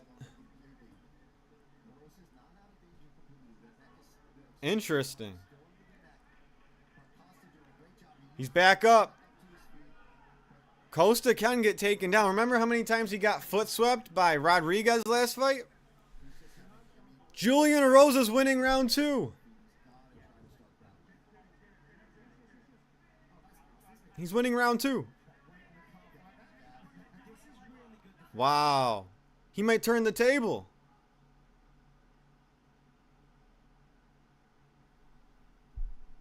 Is he turning the tide? He's got him against the cage. He is taking him down. And Costa only got off a few kicks this round.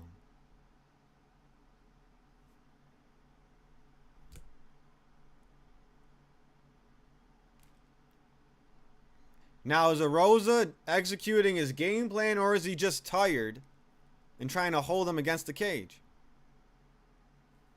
Because this isn't really... This doesn't look like you're trying to win to me if you're just holding him.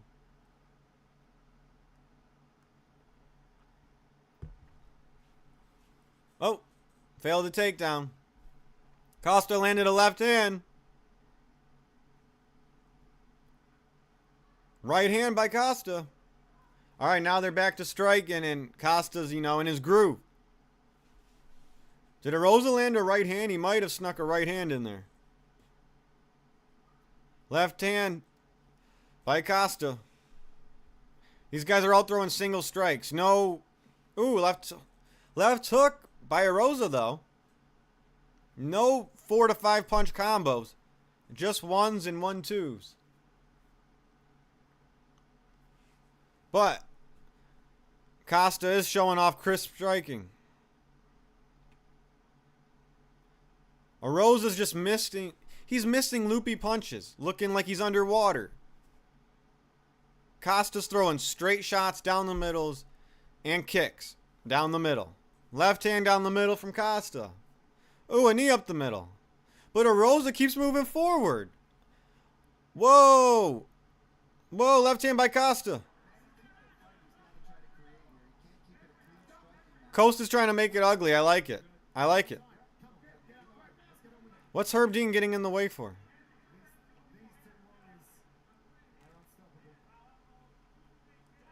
Ooh. Ooh, Arosa with the spinning back kick. Failed takedown. Now he's in guard. Threw an elbow. Costa doesn't want to go on the ground. Oh, they're standing. Costa landed a left. No one cares about the next card. Yeah, you're damn right. The next fight card, headlined by Macy Barber. Embarrassing. Oh, Costa's got him against... Arosa's got Costa against the cage. He's tiring him out. He's throwing ugly strikes, and it's working. Costa threw a knee. Oh! Costa's doing what he can to keep him away, but Arosa's pushing the pace forward. Spinning back kick landed by Arosa.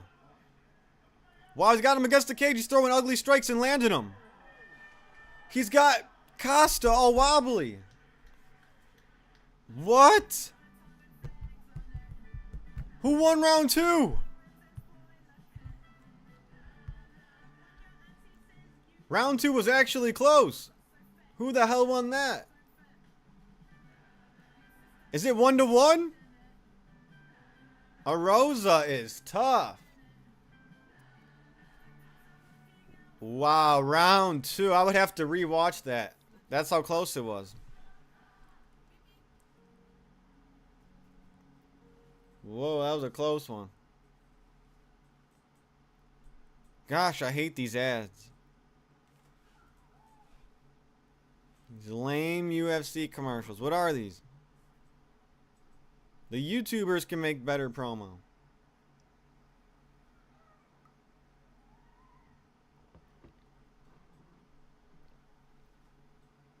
All right, who's going to win round 3? Let's get to it. Here we go. I think it's 1-1. I think Arosa got round 2, even though it was close.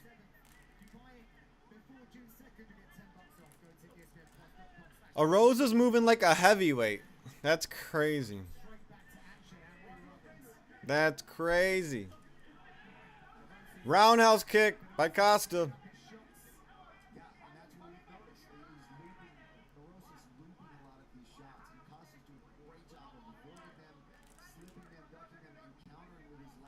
Arosa's got him against the cage. I hope he doesn't win by hugging.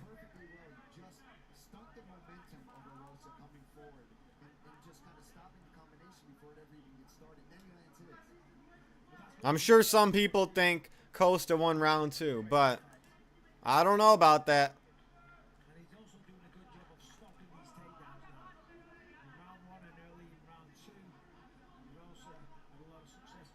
Yeah, Arosa's throwing these little pepper knees. I bet they're counting those as strikes, which they probably, some of those shouldn't be counted as strikes, you know? Like that. That little soft knee tap shouldn't be counted as a strike. So I don't always judge a fight looking at the numbers. Oh, he pulled him into his guard, Arosa, but Costa's back up. Up kick from Arosa! From his back. He landed an up kick. Now they're back standing.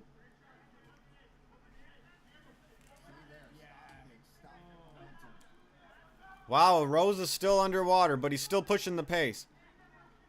He's still making it work somehow. They're both tired. They're tired.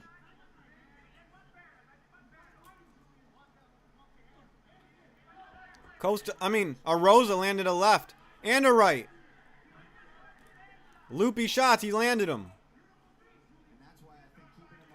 Right hand by Arosa. Right elbow by Arosa.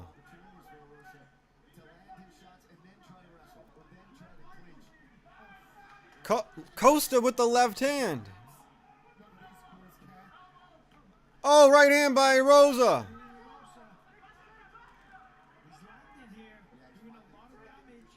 He's throwing more volume. Arosa. Costa with the knee.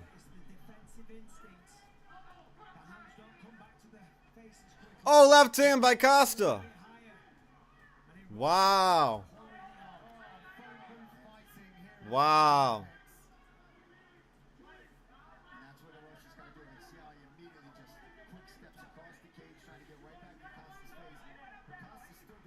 Wow. Oh, right hand by Arosa.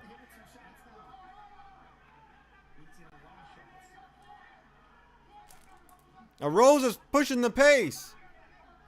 Slow shots. He just landed a right left hand. Right hand. He went 2-1-2. 2-3-2.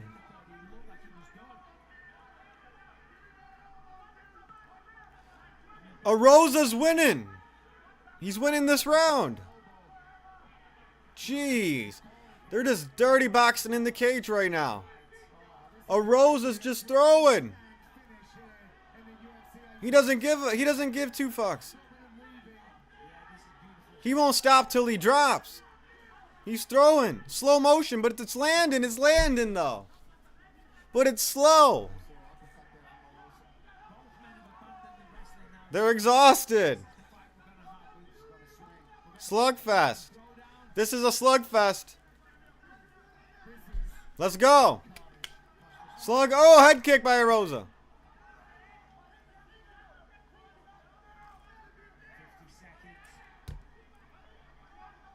Arosa's in guard. Costa stood up.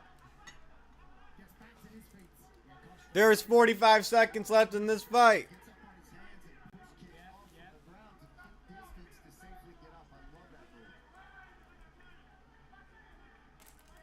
Why is Arosa fighting underwater? Right hand by Arosa.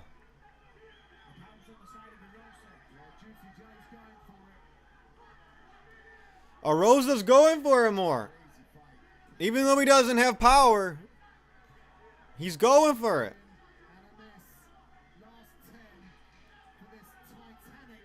Costa doesn't have gas in the tank. He doesn't have any gas this third round. Spinning back fist by Arosa. Right hand by Arosa. Spinning back.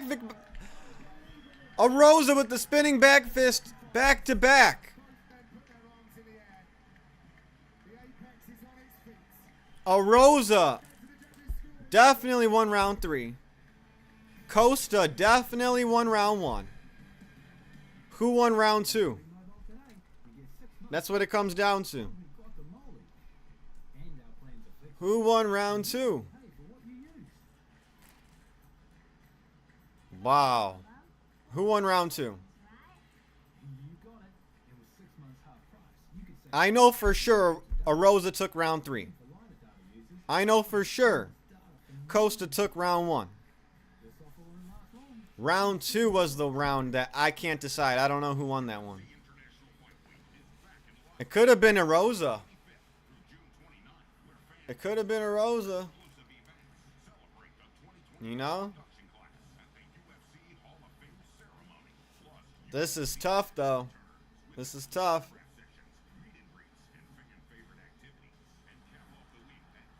Wow. I need to rewatch round 2.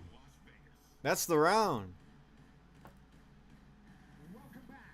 UFC Fight Night is presented by Bud Light, who reminds you to drink responsibly. I don't know. Julian Erosa went for it more.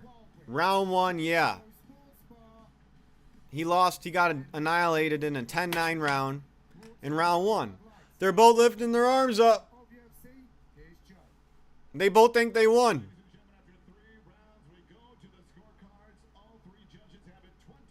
Give it to Erosa. Give it to Erosa. I think Erosa won. Erosa. They give it to Mel Costa. They give it to Mel Costa. I don't know. I gotta watch round 2 again. I think I would have gave it to Erosa. It was ugly, but I saw stuff landing those last 2 rounds a little bit more. Am I tripping about round 2? Erosa took round 3. Costa took round 1. Who the hell took round 2? Hoje está completando aniversário de grande amigo que faleceu dias antes no UFC México, que ele anunciou para do UFC e hoje é o aniversário dele. Então eu desejo essa vitória para os familiares dele. First of all, Alex Renner, he named him. first of all, I'd like to thank God Almighty, because if it wasn't for him, I'll be here today. I dedicate this win to a great friend of mine that actually passed away right before UFC Mexico where I fought, and that's when we found out.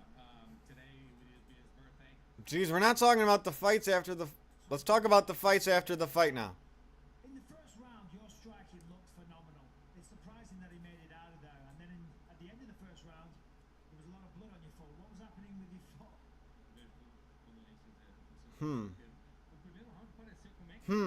Who won that round? That was a good fight, though. That was a good slugfest. What are they showing on the screen? Essa guerra. Eu já vi várias dele virar a luta, ele tem gajo, ele tem uma guerra. Fight of the night, né? Like, most of these highlights all got to be round 1. I just saw blood. I think it was his, but I knew this was going to be a war. The dude is tough. I've seen him turn crowds around, just come back from behind and win. So, see, fight of the night, bro. It just might be. That was absolutely That was a good fight. congratulations. Now, fight of the night, I don't know. I don't know if it's fight of the night. It's not... That wasn't a fight of the night fight, but it was pretty good. You know?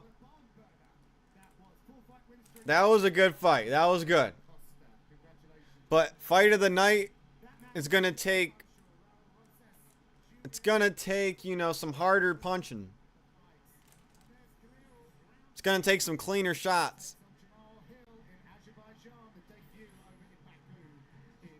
Oh, they're talking about the fight next weekend. Oh, my gosh. How is that fight a main event over a Gamrot fight? Crazy. That can't be over the Gamrot fight. Let's fire the matchmakers. Macy Barber is main event when Mateus Gamrot is on the card. And the UFC offered Gamrot to Armin, the guy who was offered the last lightweight title shot, the #1 contender. Gamrot was just about to fight the #1 contender in his division. The UFC was trying to make it happen. And he's co-main event to Macy Barber. He gets a hold of your neck, you are in trouble. Yeah, but Macy Barber's been on an absolute roll. They're talking about Macy Barber. That means it's break time. Somebody like Blanchfield, this is a massive fight in the women's division. You see It's a massive fight in the women's division. wrestle with you. She can It's a massive fight. Importantly, she's aggressive on the feet as well. She has power in those hands. She likes to mix in elbows in the clinch as well. Works the body. You see the knee there on display. Really been surging lately. It's a big fight. May 31st on ESPN, the main card kicks off with middleweight Zachary Reese and Dushko Todorovic Maybe gets back-to-back Brazilian prospects, this time Bruno Lopez. Huge opportunity for Ludovic Klein as he draws top Polish lightweight Mateusz Gamrot. And the new ends with the top 5 clash in the women's flyweight division. We turn matters back to tonight's proceedings now as we check in with the middleweights, and Dustin Stoltzfus has only seen the scorecard twice in 8 UFC appearances. He's looking to build off of his first round finish last time out, and he knows it's up tonight, particularly early on against the explosive Rozaboyev. Training with a mat full of killers in Philadelphia, the Uzbekistan man with eyes on gold will fight his 49th pro outing tonight. So, don't go anywhere. These middleweights love a finish on fight nights. They're gloved up and ready to go. Two of the most devastating fighters on the planet.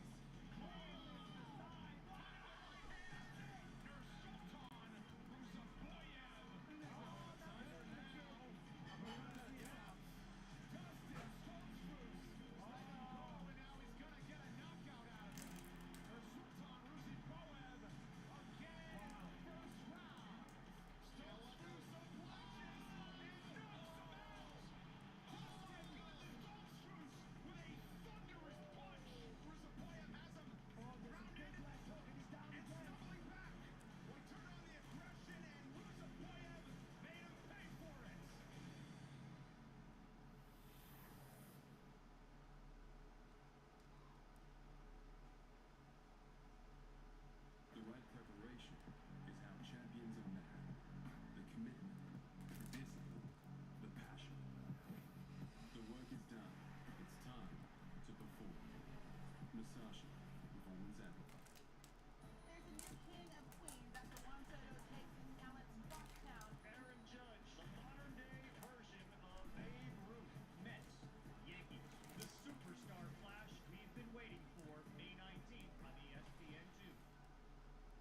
UFC International Fight Week is back in Las Vegas, June 25th through June 29th, where fans converge for exclusive events. Celebrate the 2025 induction class at the UFC Hall of Fame ceremony. Plus, UFC X returns with athlete autograph sessions, meet and greets, and fan favorite activities. And cap off the week at UFC 317, live from T-Mobile Arena. Don't miss UFC International Fight Week 2025 in Las Vegas. UFC X is your chance to step into the octagon, gather your fight crew and immerse yourself in everything UFC. Meet your UFC favourite athletes, catch live panels, snag exclusive UFC merch and more only at UFC X. Scan the old QR code now to lock in your tickets. Countdown to UFC International Fight Week starts now. Middleweights who fight like they are double parked are next here in Las Vegas. Hitting his stride in the always competitive middleweight division, Dustin Stoltzfus has a big opportunity ahead of him as he attempts to stop the UFC rise of seasoned vet from Uzbekistan, Nursultan Ruzaboyev. Slowly emerging as a significant threat in the middleweight division, Dustin Stoltzfus' last 2 wins in the octagon have seen him earn performance of the night bonuses for a submission of Punahele Soriano and a knockout of Marc-Andre Barrios. And there's no doubt that he'll be seeking another finish tonight against Nursultan Ruzaboyev. We got Ruzaboyev. You're gonna kill it. 2025 campaign in style. We know Ruzaboyev gonna do his thing. In February. And he's making a fairly quick turnaround to keep the wins coming in what promises to be an explosive scrap with Stoltzfus. Coming up next, Dustin Stoltzfus faces Nursultan Black Ruzaboyev. Ruzaboyev. Join Kiwi Mobile today. You get 6 months half price. Holy guacamole. And Oh shit, the fight still hasn't started yet. Whatever. That's fine with me. For all of that savings, right? You got it. And with 6 months half price, you could save heaps if you use heaps of data. The hell are these ads right here? How about endless data for $9? This offer won't last long, so choose Kiwi Mobile today. It's UFC Fight Night on ESPN2. In a big night for women's flyweight. No one can mess with the Jets cheese bread. I'm telling you. No one's messing with that. Looking to extend her winning streak. Plus, Mateusz Gamrot is also itching for victory. But Ludovic Klein They're still showing Macy Barber. That's crazy. Who's up next? Rozaboyev?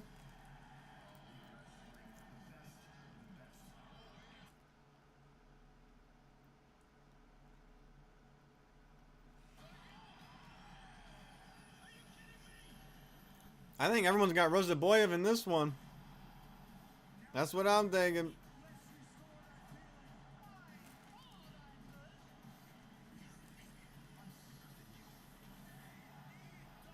When's this fight starting? Oh yeah, they're not showing the walkouts on the main card. That's what's going on.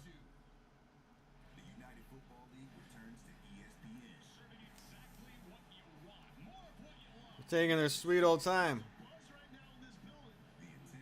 Yeah, I don't care that they gave it to Costa. It was a close fight. It was all about round 2.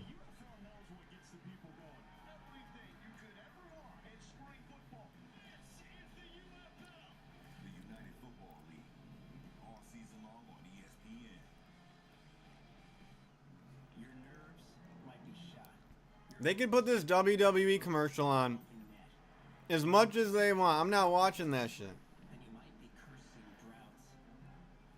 And you might be feeling time running out. And you might be dreaming of making history again. Whatever it is, you're in it. And with the Stanley Cup playoffs, that's the only thing that matters. The Stanley Cup playoffs continue on ESPN. Alright, that's great. Wow, we got a long intermission here. I thought I took forever.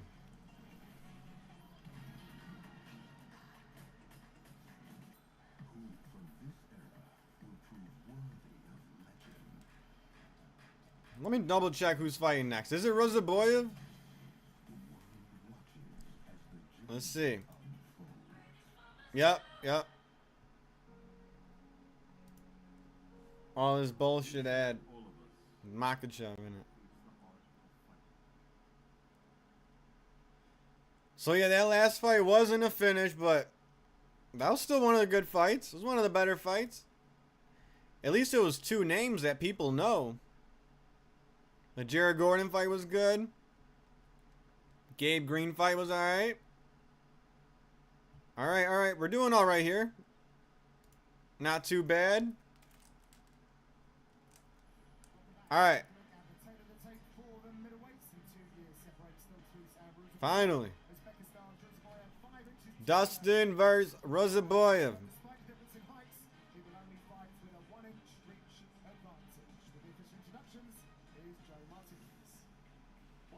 Rozaboyev's towering over this guy.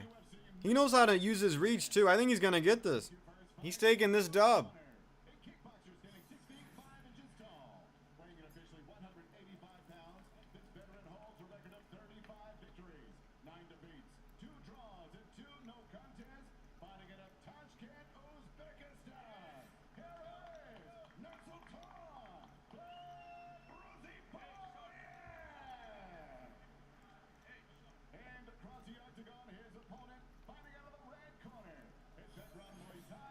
I think Rozaboyev fought Buckley.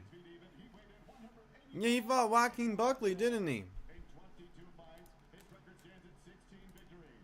Yeah, when Buckley was at 185. And Buckley beat him.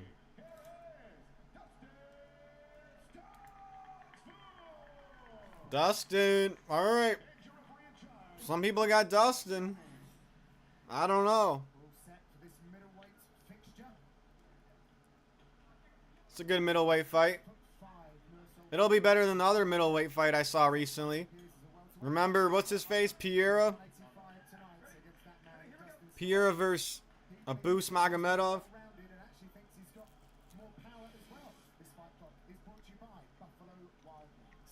So for Rozaboyev, keep an eye on the right hand, the right knee. Pretty much everything, to be honest. Because he is Rozaboyev is like what, 6'5" for middleweight? That's crazy. Probably has had 50, to be fair. Some of them just not counted officially. That's a pro boxing experience as well. I like that in there. Working a lot of distance management with John Marquez in Philadelphia. Yeah, there's just an intensity to him. You talk to him in the hotels when you see him around. He's just a very, very serious. Nothing big landed yet. Rizaboyev's kind of throwing jabs out there, bouncy, inside leg kicks. Cerebral kind of guy. Big right hand by Rizaboyev. Not somebody to underestimate. You see Stone Big right hand by Rizaboyev. contact. You want to try to get a hold of Ruzaboyev. And I'm curious to see what happens there. Oh, straight right. Yeah, Rizaboyev got this. Yes, Stone Sousa, You can tell already. catch wrestling stylist. Ruzaboyev got through with a nice right hand a second ago. Mm-hmm.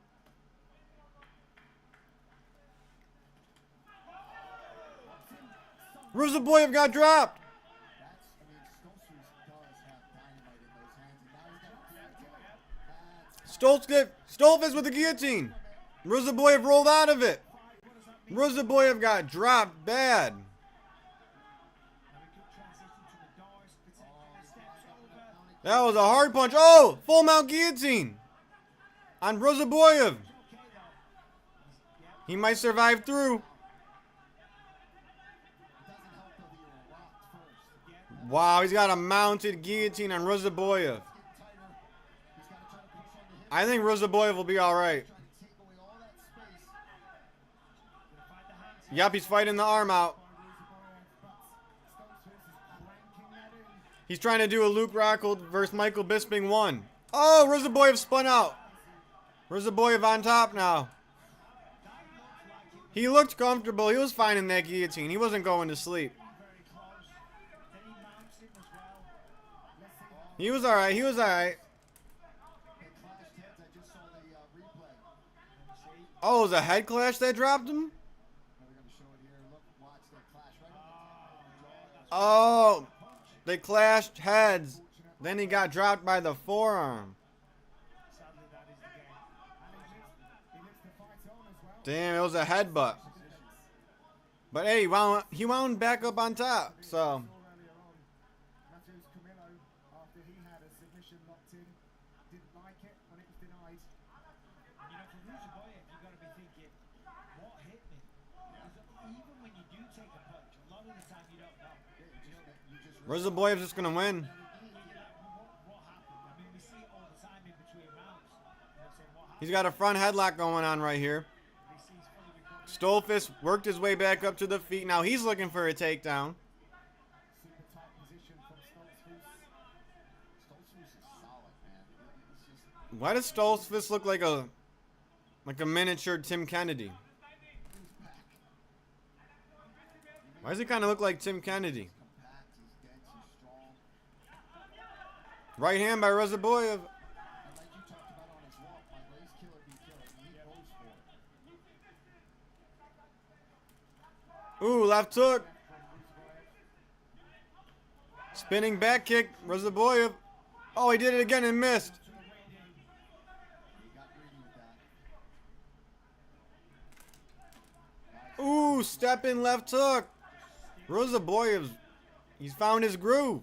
Straight right. Ooh, that snapped his head back. He's gonna be fucked up after that. Woo, that one stung. That straight right. Ooh, right hand, left hand. That stung. Are you kidding me? Nice takedown. Oh, Rizaboyev got the takedown. Great misdirection by Ruzaboyev.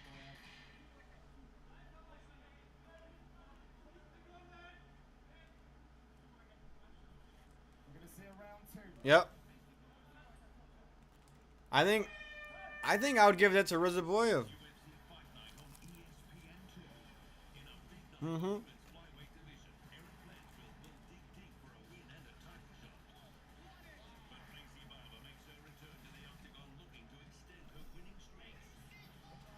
The reason I would give that to Rizaboyev is because he got dropped by a head kick. Or he got dropped by a headbutt. So, you know? That was a headbutt. And then the forearm kind of put him off balance. But whatever. If we count it as a knockdown, that's a close round. Celebrate the 2025 induction class at the UFC Hall of Fame ceremony. Plus, So they might give that first round to Stolzis. autograph sessions, meet and greets, and fan favorite activities. Jeez, I need to see some more of those highlights between rounds, you know, to like recap it. Arena. Don't miss UFC. They're showing me these bullshit ads. I need to see a recap of that round. You know? Check out ESPN's MMA show, Good Guy, Bad Guy, with Daniel Cormier and Chael Sonnen. Watch on YouTube, ESPN2, ESPN Plus, and listen wherever you get podcasts. DC and Chael every Monday and Thursday. Do not miss it. Round number 2. Stoltzfus wearing the black. Both men having success in the opening stanza. Yeah, Brothers Zaboyev landed some really nice, clean, singular strikes All right, round 2. towards the end of round 1, What's gonna happen here? using that reach advantage.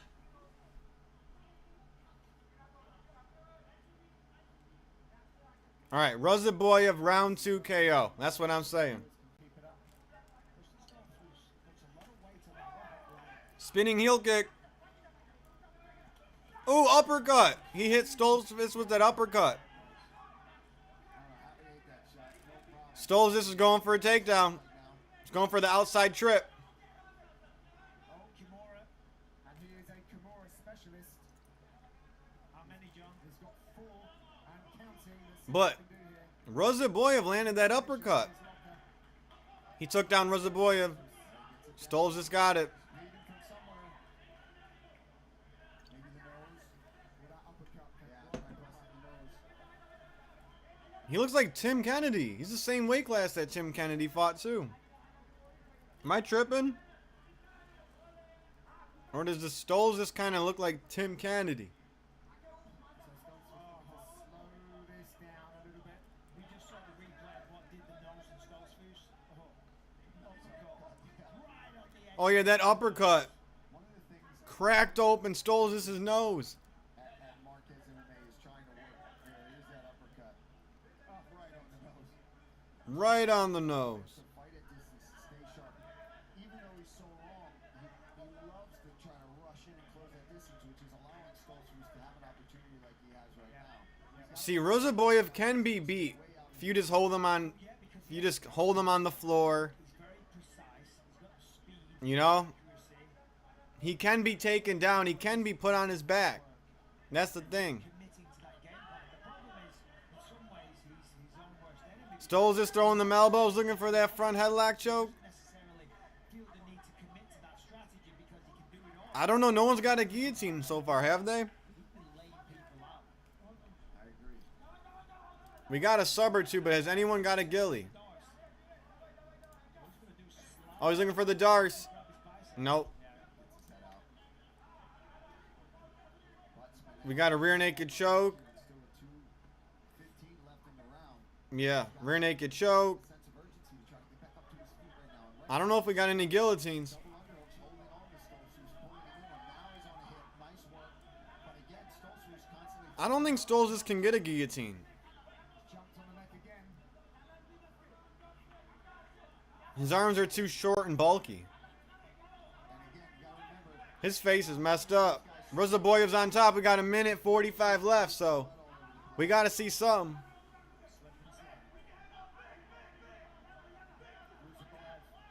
Rozaboyev trying to throw some ground and pound.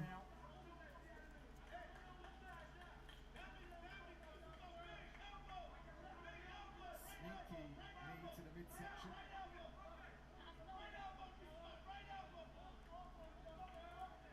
Rozaboyev, stand up already, right? Stand up. 6'5" Come on, stand up. positions. These are good shots.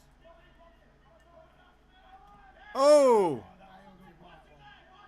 that was a good. Oh, he's going for a leg lock. Yeah, right. Hunting that leg, a lot of weight being put on it. Yeah, like that's. I haven't seen one work in so long. In MMA. Again, having the height advantage, it comes with, downside. The next long, the arm, Easily spun out of there. therefore, easier to Rozaboyev, ground and pound. 45 seconds left. He was wise to it, still in control. And he's been aggressive in these positions. I like this ground and pound here from Yeah. Zaboyev. Stoltzfus is central.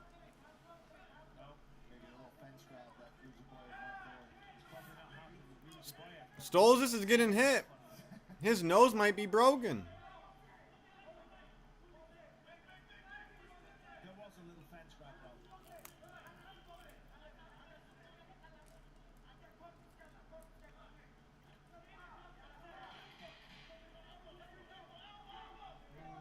He thought about it. He thought about it. Stolzis is like, don't do it.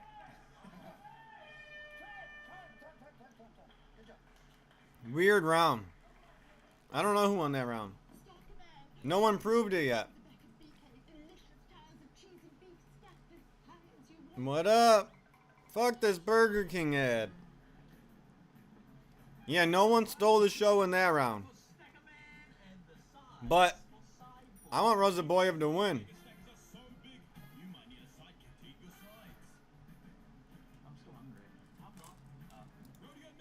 Yep. Come on, Ruzaboyev, you got this shit. Oh, we got the same. What up? What up?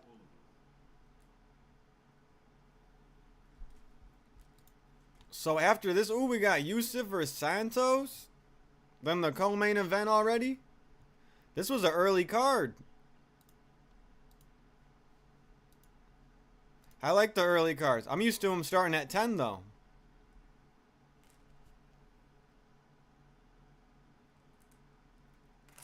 All right, how long is this round? Here we go. Let's get to it. Round 3. Round 3.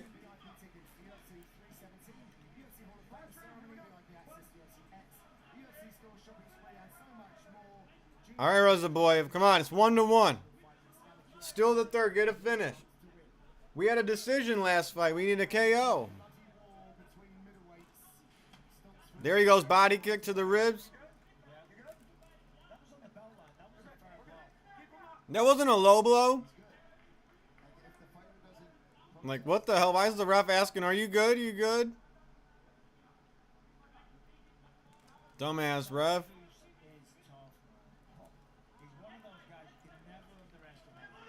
Oh, Ruzaboyev got... He fell from a leg kick. Got hit by a right hand.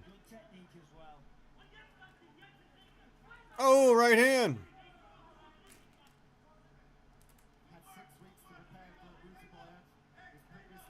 Close ass fight. This is a close one.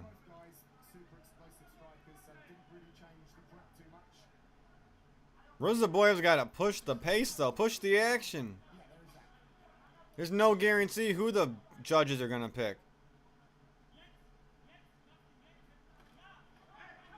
Oh no. Stoll's just going for the takedown. He failed.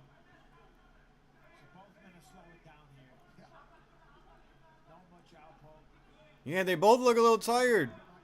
They're slowing down a little bit.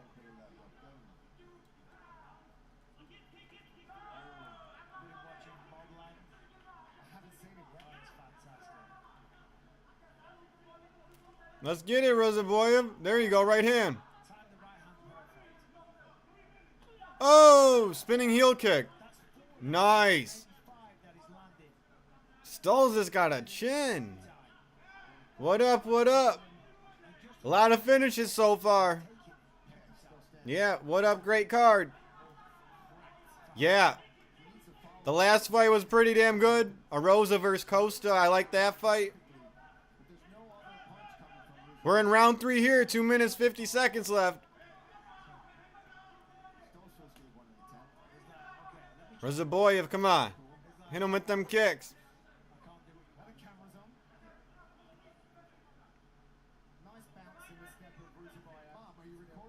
Yeah, they can't leave this one to the judges. Ooh, right hand by Ruzaboyev. Hit him with the jab cross. Left hook. Just over 2 minutes left. Oh, he got taken down easily by Stolzis, though. He got taken down easy.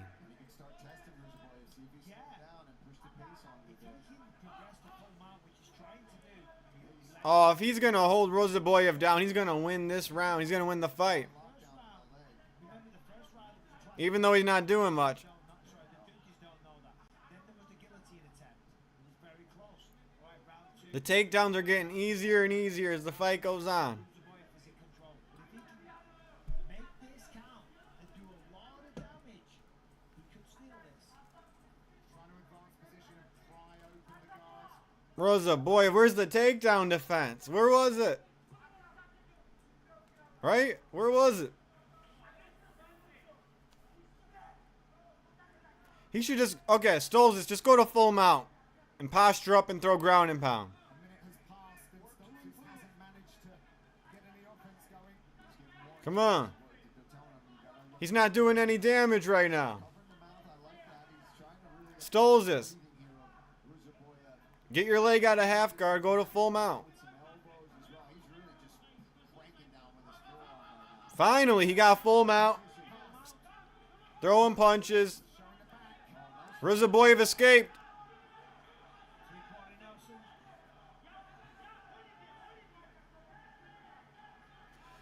I don't think Stolzis is going to get a submission. I don't know why he's going for all these chokes.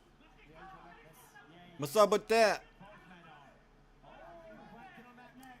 I think his arms are too short to really get any Darce chokes and all that stuff, you know?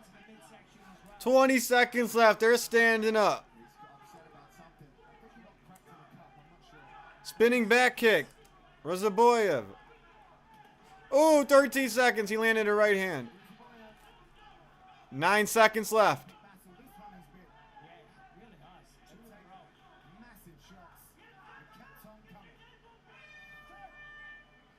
That's a close one. Huh. Stolzis was getting takedowns easy, but what was he doing with them? He didn't do any damage last round. We got a lot of close fights on this main card. That last fight was close. Rosa Costa. Oh yeah, GG4 after this round. You know it.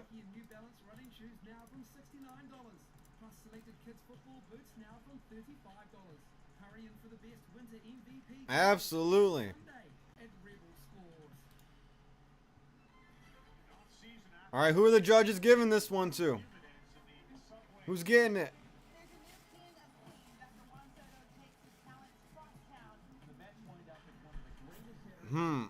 I think they might give it to Stolzis for takedowns. Jeez, too close of a fight.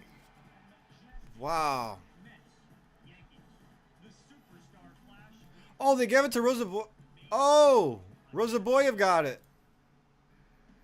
Oh. Ruzaboyev, he got it. Wow. Wow. That's crazy.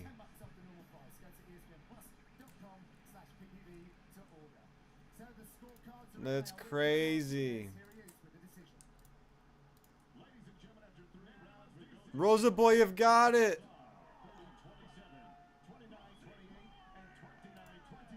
Wow. Wow. All right, Bisping's interviewing him.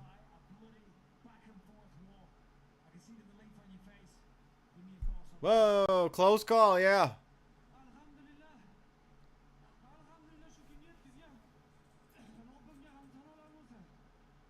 He's saying something. Look at his hat. Look at his hat.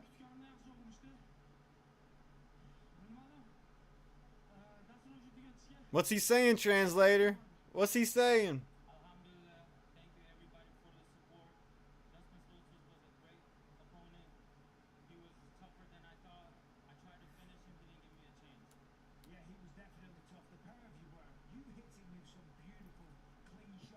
I want to see the scorecards on that one. Stolzis would have won if he did damage with those takedowns. You know?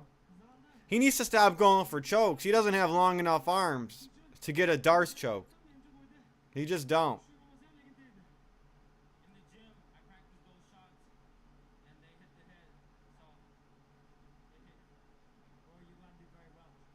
Is this a He landed. He landed.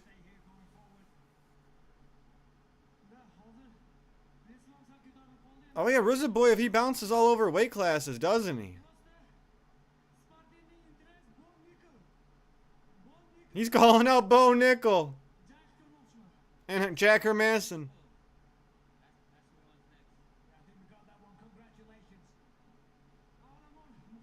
He wants Bo Nickel next. I want to see Bo Nickel versus Shara. Bullet.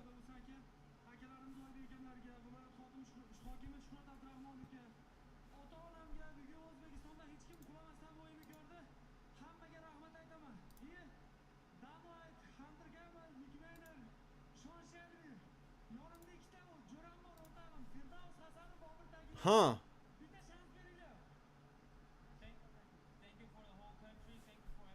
He called out Bo Nickel.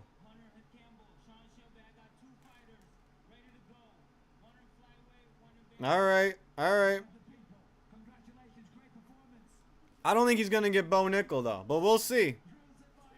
I don't know about that. He put his hat on Bisping. All right.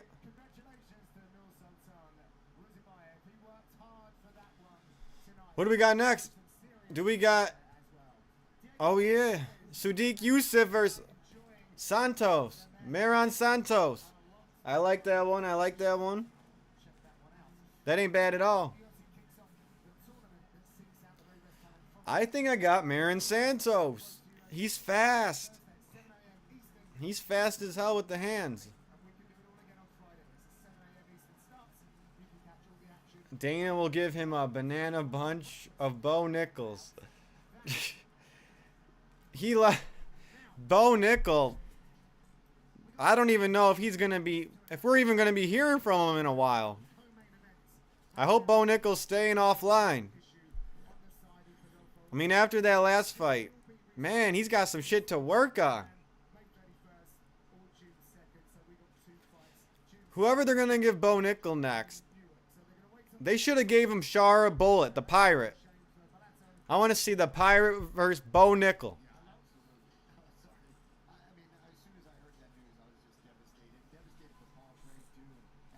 But Bo Nickel's probably going to take some time off. He should have been more active, you know?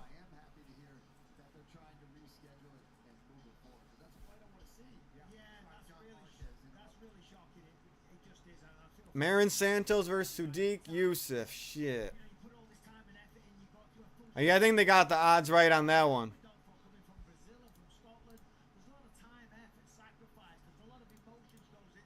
But yeah, I don't think Rozaboyev's going to get Bo Nickel. I don't think the UFC's going to give him that fight.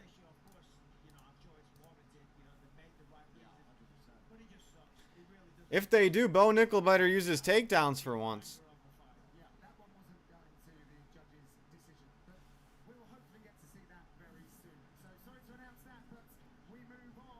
All right, the featured fight of the night. Sadiq Youssef.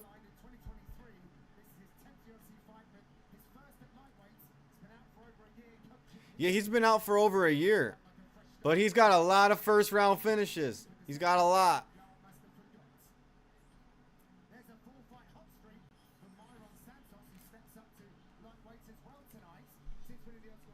Maron Santos. I don't know. Does he look a little out of shape? I don't know.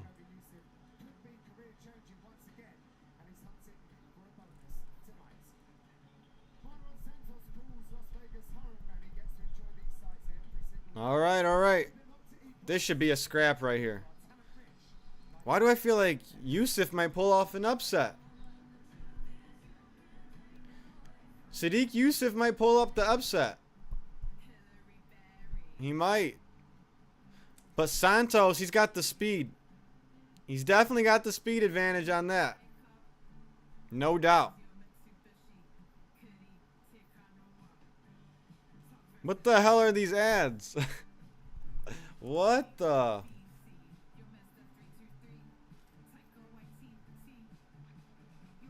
This is a pick'em fight. I think this is a pick'em fight. I was thinking Maron Santos, but I think I'm going you. Yep. Sadiq Yusuf. What is this ad? What the?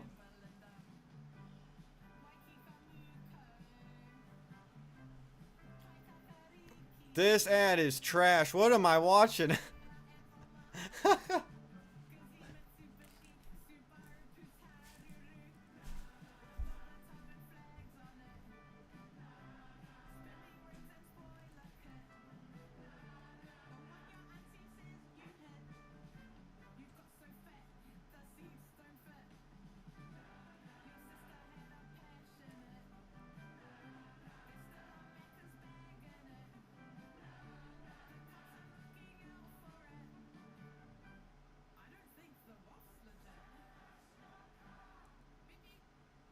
Your nerves might be shot, your hopes exposed like an open net, and you might be desperate to break through, and you might be cursing droughts, and you might be feeling time running out, All right, all right.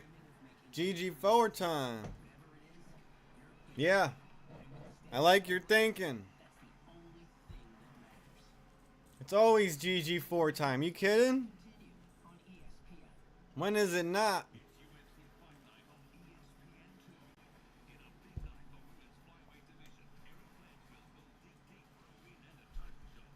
The next 3 fights are really good. I mean, these are the best fights, yep, on the card, these last 3.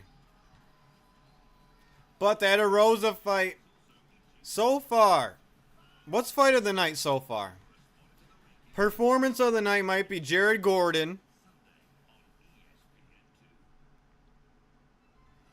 Fight of the night, so far it's a Rosa versus Costa. So far. I think someone can top that though. Yeah, someone can top that. The superstar clash we've been waiting for. May 19th on ESPN2. So let's see how many underdogs took it. Let's see what kind of underdogs won so far. All right. Oh, it won't show me all the odds on the website. Let me see. You can go to ESPN.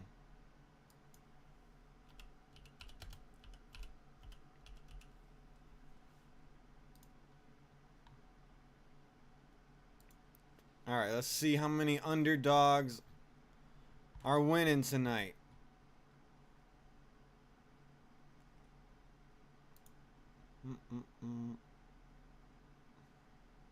She was the favorite. Tisha Torres won, obviously. Hung Sung Young, he won. He was the favorite. Obviously, Denise Gomez won. I mean, everyone knew Dennis Gomez was going to win, you know? If you heard Dennis was going to fight Elise, who would you pick? I would pick Dennis. So, yeah, a lot of favorites were winning. Yep. Luana Santos. Yep. Duvall won. He was the favorite. Oh, Jared Gordon won, but those odds were even. Okay, not a lot of dogs were winning so far. Here it is. Gabe Green. He's the first underdog to win on this card. Gabe Green. Wow. But I see why he was an underdog. So, those weren't bad. I agree with the odds there. But wow. Yep. He was the first underdog that won on this card. Gabe Green. Mel Costa won. He was the favorite. Okay. Okay. Rozaboyev was the favorite. Wow. Yeah.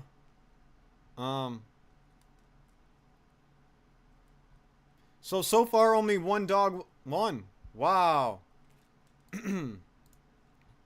That's crazy.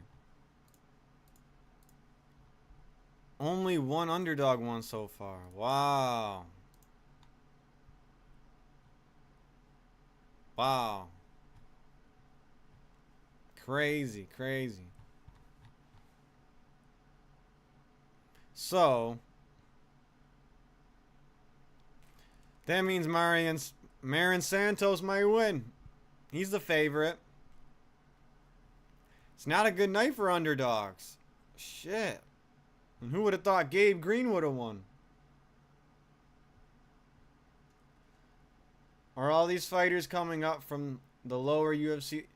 Yeah, well, this main card, a lot of these guys have fought on pay-per-views except Marin Santos. He's really young and new. So Marin Santos is on the come up from the, from the small Apex cards. He's usually on those. His last fight was on UFC Seattle, that fight card. But, I mean, Paul Craig, he's fought a bunch. Bellato's fought a bunch. Gilbert Burns fought everywhere. Michael Morales in the main event. He's way younger than Burns. I got him winning. But this is a good main card. This is a good main card. But Apex is notorious for, having UFC debut fights. We did have one we had a few UFC debut fights. Who was on their UFC debut? Camilo, and he lost. He lost his UFC debut on the featured prelim.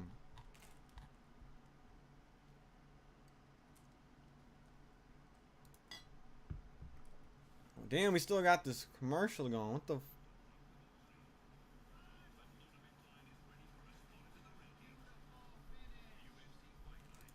All right, let's get it. Let's get it. What's going on here?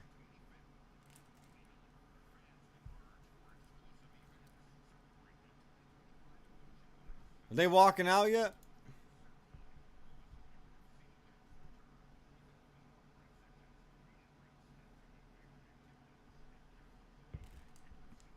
Yeah. Let's get to it. All right, it's not on yet. They're still walking out.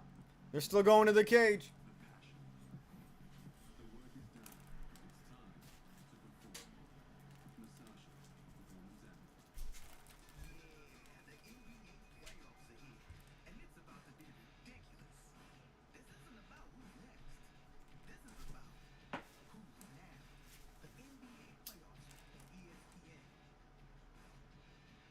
UFC International Fight Week is back in Las Vegas, June 25th through June 29th, where fans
All right, let's get it. Marin Santos.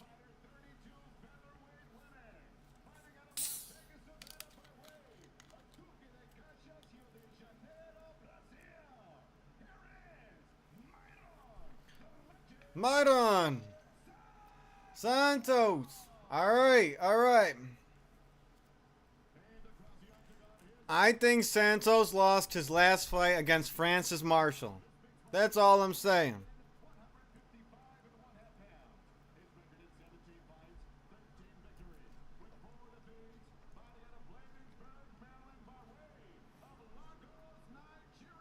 All right, all right. This should be a good one.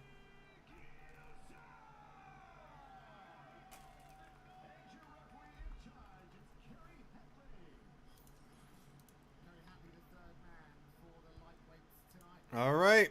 We got Brazil versus Nigeria right now. Let's go.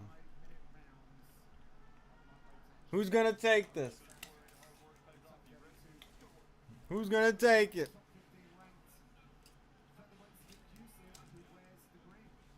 So when I asked Sadiq what he thought of Myron Santos, he said, yeah, he's good, decent striker, nothing I haven't seen before. Yeah.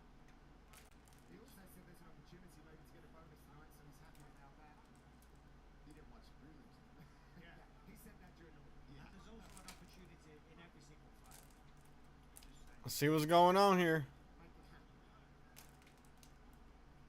When you look at the two physiques, Myron Santos, not quite as chiseled, but he does look thick and Yeah, he strong. does. Yeah, I was thinking the same thing. Yeah, I don't know why. Why does Santos look a little out of shape? Hard to make featherweight. And then you see it's just Am I tripping? There you go, that's a better word. what you said. Which one? Big test for Santos. So, yeah, we'll see. Jumping switch kick. Headlined here at the Apex in Jumping switch kick from Santos. 300 as well.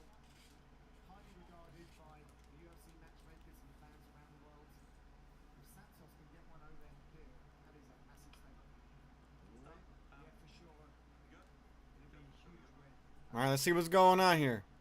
All in the Contender Series, way back. Early Contender Series. Was it season 2, maybe? I think Ooh, it's body shots from Sadiq Youssef. this is one of the best fights on the Contender Series. Body shots. And if you're Sadiq, you're going to look at the last fight that Santos had with Francis Marshall.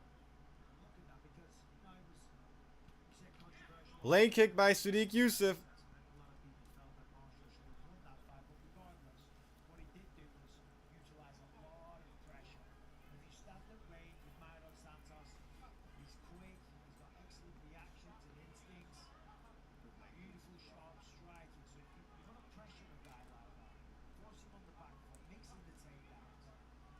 A lot of leg kicks in that fight with Marshall. Santos on both sides. They're being very patient right now. They're just trying to get each other's reads going.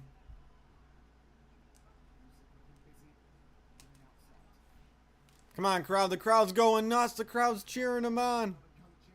The crowd's going crazy. Technical stuff, which he feels has bettered his game. They both missed their lead hooks. On those strikes. Yeah, he really just keeps himself grounded. I think Youssef is looking for that right hand. Throwing a nice body jab earlier, and then he pump faked it at one point. He really got a reaction from Santos, but both elbows came in tight, so keeping an eye out for him to try to No one got hit with anything devastating yet, you know? Not yet. I don't think I remember Yusuf shared with us that he is going to shoot, and once you've called it out, he doesn't do so in the first match. Left hook by Youssef. that made you shoot. He lands another Left left. hook. That's a takedown of his own, I guess. Michael Bisping. Inside leg kick. Best takedown in the game.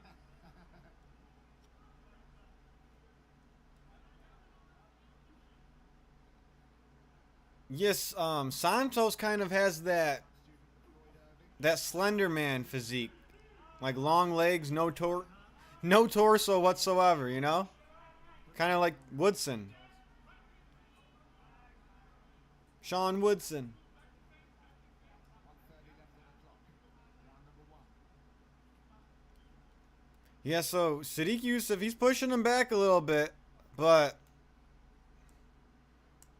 He's not capitalizing when he's pushing him back. He's not being the aggressor when he's pushing Santos back.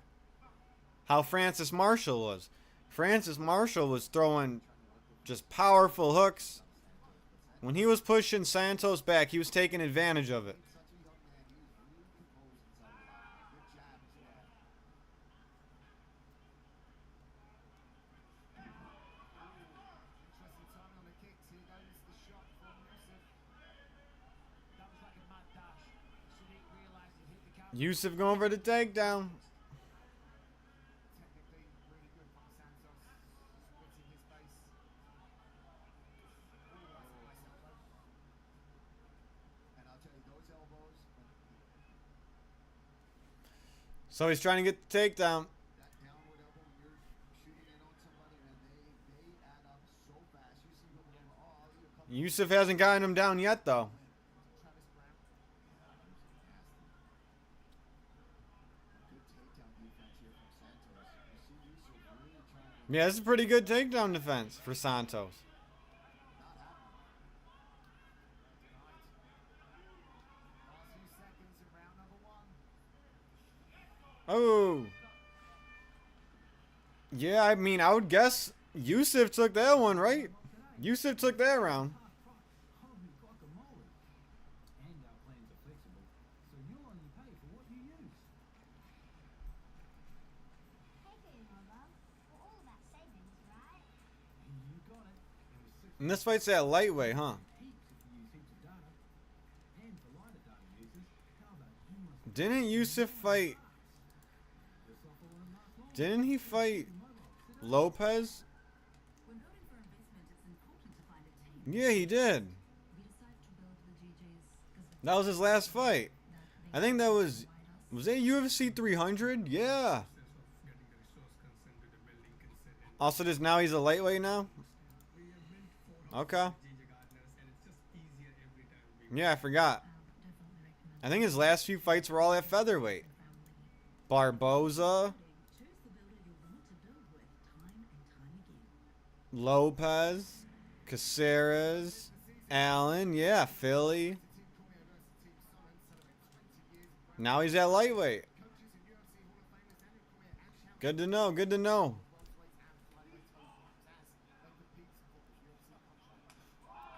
Oh.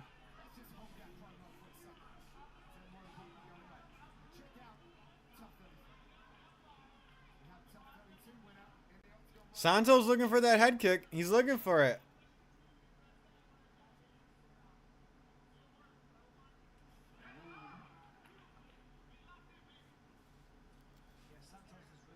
Looking for a flying knee. Didn't get it. He's just making him think a little bit. You know, you gotta make him think.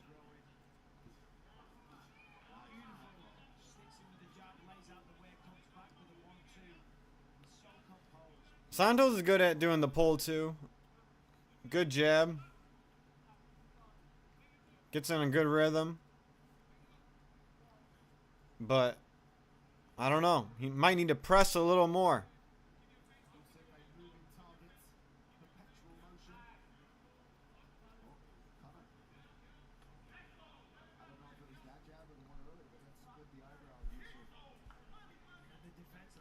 Yusuf's pushing this.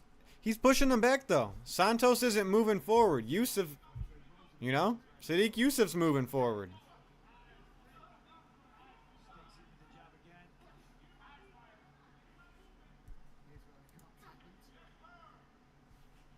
Oh, he got cut from that head kick.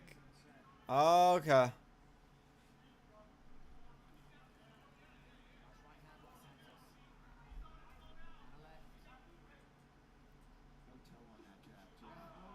Nice straight right by Santos. He got his timing down. He's getting his timing. That was a good right hand. Oh, nice leg kick. Nice. I mean, that leg kick set Yusuf Zalal on his ass, and Joe Rogan would have fell out of his seat.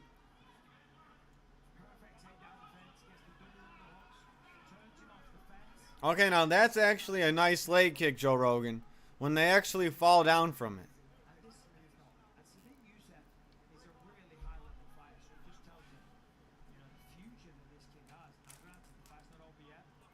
Yusuf's looking busted up. It's been a good round so far for Manuel Santos. Absolutely, he's just sharp. The striking, it's so snappy. There's no tell. And again, he rolls with a lot of these shots. And Sadiq's a powerful striker himself. And he's tried to make Sadiq Yusuf, he's got to get off this cage here.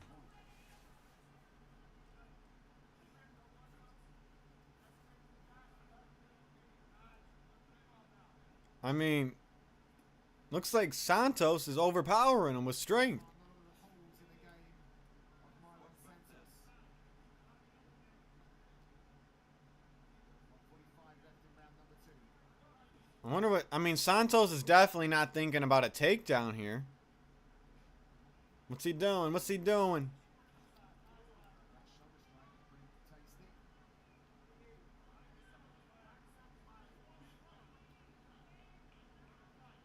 All right, the ref needs to break. I mean, I know he's got double underhooks, but he's not trying for a takedown.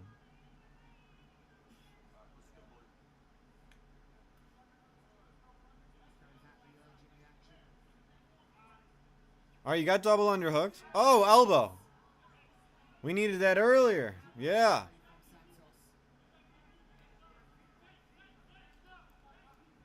If these guys had a good crowd, I swear they'd be just, you know, looking for the finish. It's crazy. I know it never happens, but I said the striking of Santos is kind of Anderson Silva-esque. I think Santos is winning this round. Look at Sadiq Yusuf. I agree with my own statement. Left hook by Santos. Left hook. Yeah, he's got smoother striking. Taking everything in his stride. He's been fighting more actively. There's a panicky sense and energy on his side, whereas Santos is chill, he's calm, but then he's fast as lightning. But yeah, this is not going to be fight of the night. Not this one. Definitely not. A lot of people are going for a spinning wheel kick tonight.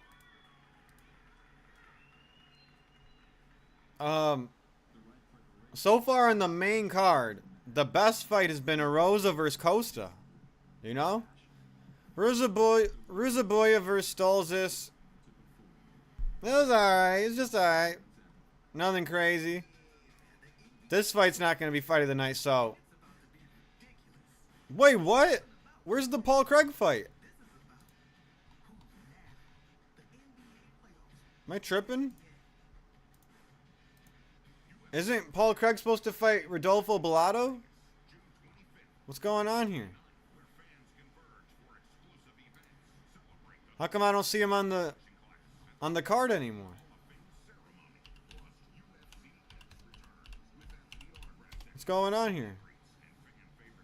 What? The fight got the co-main event got canceled? Just 20 minutes ago?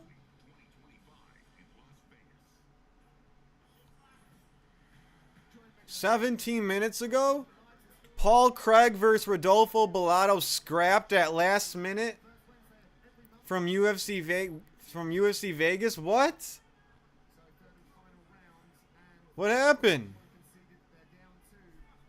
It was scrapped because Bellato suffered a medical issue minutes ahead of the fight.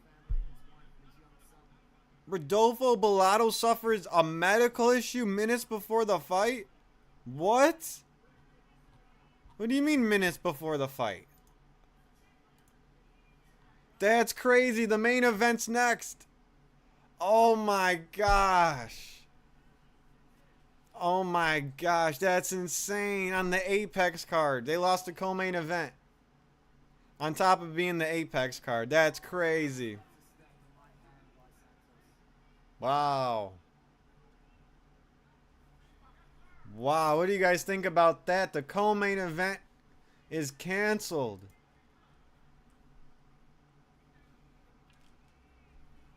Yeah,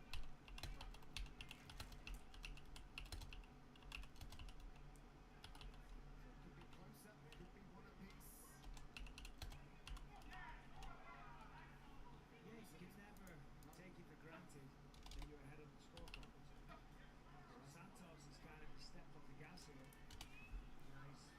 That's crazy.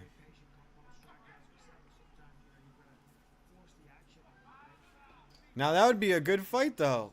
Rodolfo Bellato versus Paul Craig. Are you kidding me? I said in my video, I said on how to make a good fight card, have someone on standby, you know, pay someone. You know, give them crowd seats, like a top fighter that's in their weight class, and be like, if there's a cancellation, you step in. Stay in shape. We'll pay you to stay in shape. But no, we lost the co-main event. Damn, like literally, it happened 20 minutes ago. They just removed Paul Craig, Rodolfo Bellato off the card. Damn.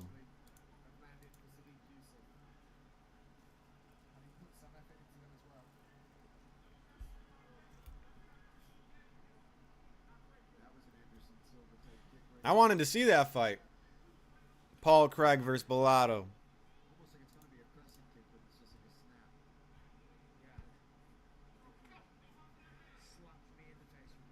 Yeah, this is not a good fight. What's going on in this fight? What the hell's happening here?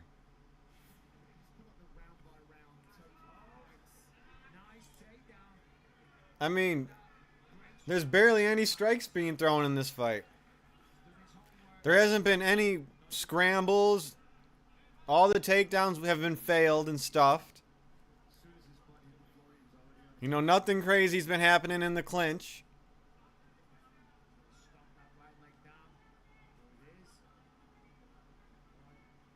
I mean, the only thing that happened was Yusuf's nose got a little bit busted up. That's it. From a few, you know, 1-2s.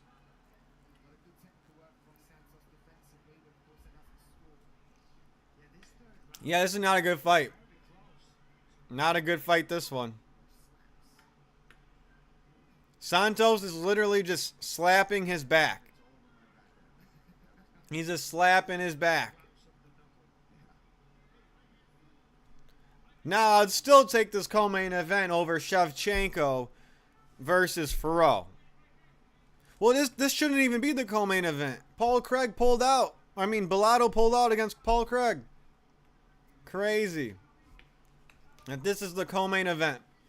And it's the Apex card. Wow.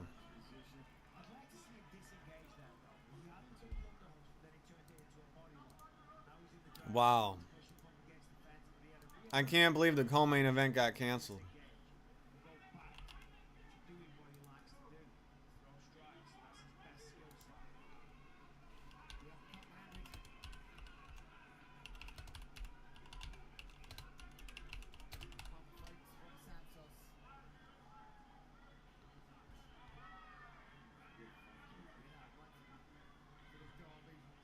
Like, what did Rodolfo Bellato look like? Like, I want to pull up his weigh-in. Did he weigh in? That fight was trash. That fight was trash.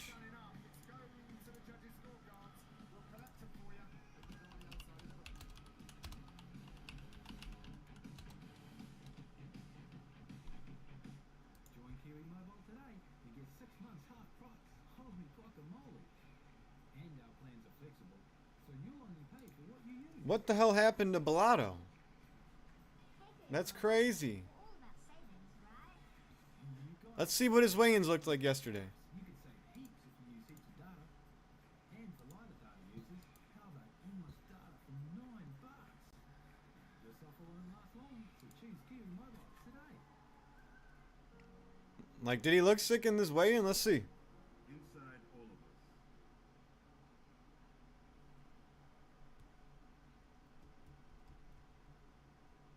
us. All right, he's facing off with Paul Craig.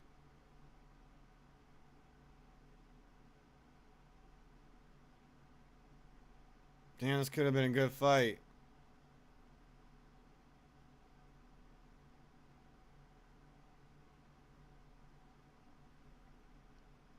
I don't know. He doesn't look sick to me in the weigh-in. Weird. What the hell? We lost the co-main event. That's crazy. So let me look at the card, what it truly is. A Rosa versus Costa, Rosaboya versus Stolzis, Yusuf versus Santos, and Burns versus Morales. That's crazy.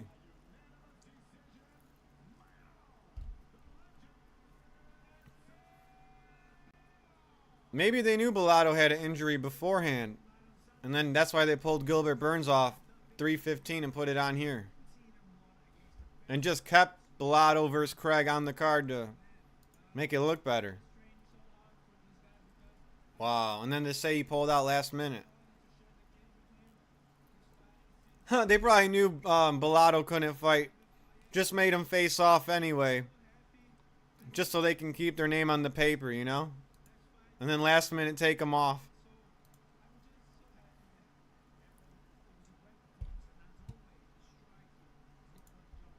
That's crazy. That's unbelievable. Wow.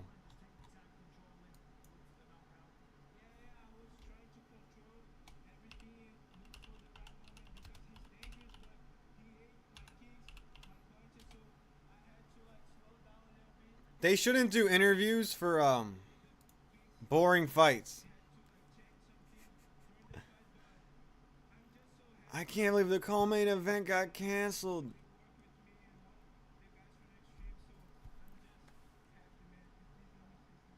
What? Too many last second pullouts. We need someone on standby for the biggest fights on the card. You know? If you have a middleweight co-main event,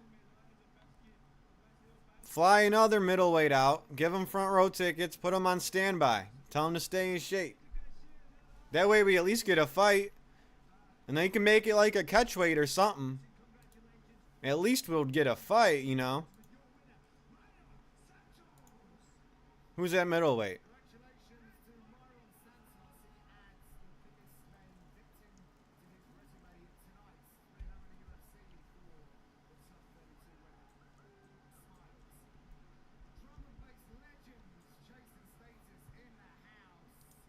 Wow, the next fight's the last fight. We're already at the main event. Oh my god. Damn, you can't make it up for these Apex cards. Can't make that up. We lost the co-main event. We need to start having standby. Fighters on standby. We can't be having co-main events canceled 1 minute before it happens. Oh, they're showing the Sean O'Malley fight. Coming up early June.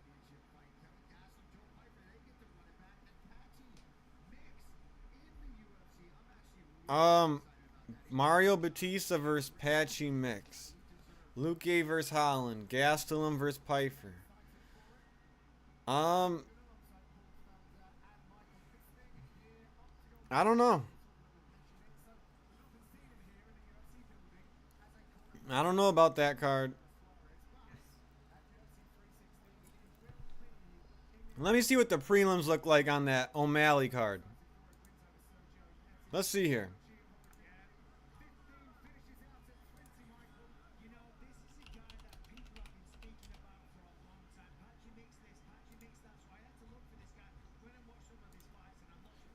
UFC 316. Let's see how good this card really is. Is there anything good on the prelims?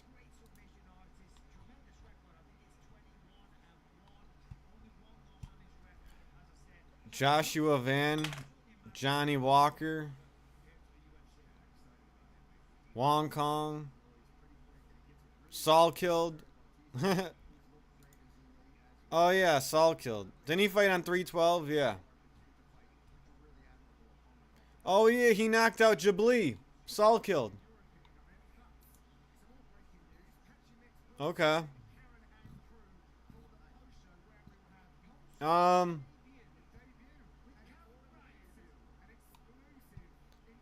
And then, you know, flyweight Bruno Silva. Not the Bruno Silva who just got his temple bashed in through his skull. Versus Joshua Van, yeah. 316 just needs one more thing. 316 just needs one more fight. One more good fight.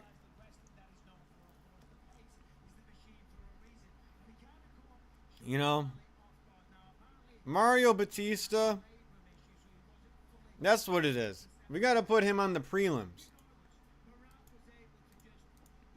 He can't be on the main card of a pay-per-view, you know? I don't think there's a single fan saying they want to pay for Mario Batista on UFC 316. Right?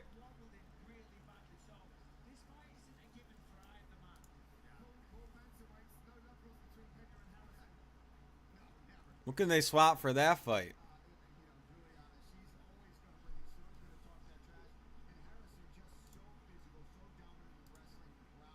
Wow, this Apex card took a hit. I was like, you know what? All right, this Apex card's all right because, you know, we got the Sadiq Youssef fight versus Santos. Got some decent matchups here, you know. But I don't know. Since we lost the co-main event, like there was one good fight on this main card, all right? Arosa versus Costa. Good fight. Rosa Boya versus Stoltzfus? No. Yusuf versus Santos? No. And then we're at the main event. What?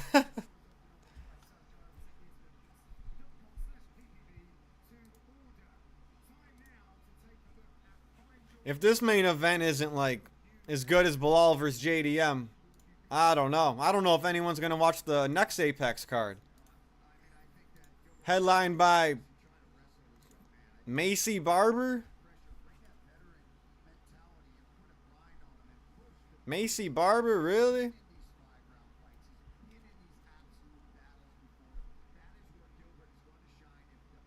I just don't see Burns winning. Is Gilbert Burns going to win right now?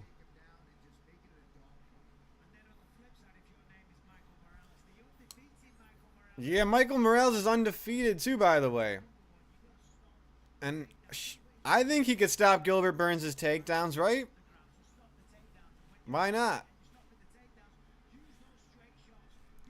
Stop the takedowns.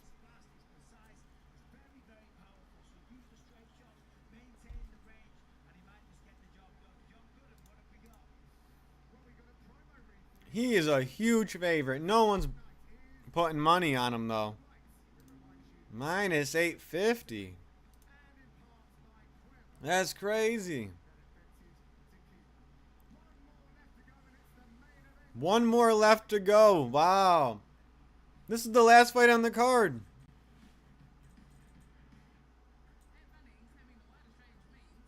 Wow. And it's 8:53. And the card's almost done. Crazy. So the main event's going to be starting at 9 o'clock. And then the card's done. I like this time. I like these earlier cards. Start the prelims at 4. Main card starts at 7. But, damn, we lost the co-main event. Crazy.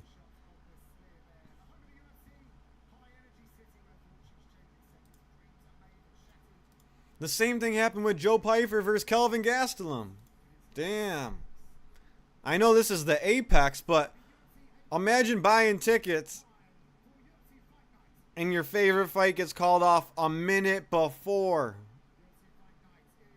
And no refund.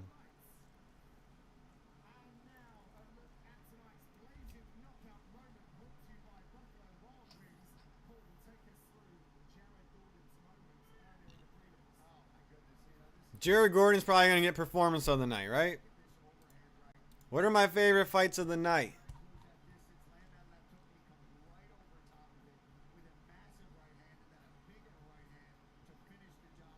I guess the Jared Gordon and Julian Erosa fight. Melt Costa fight.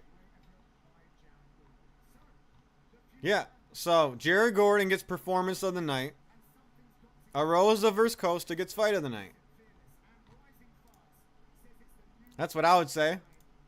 That's the best fight so far. What was better than a Rosa versus Costa?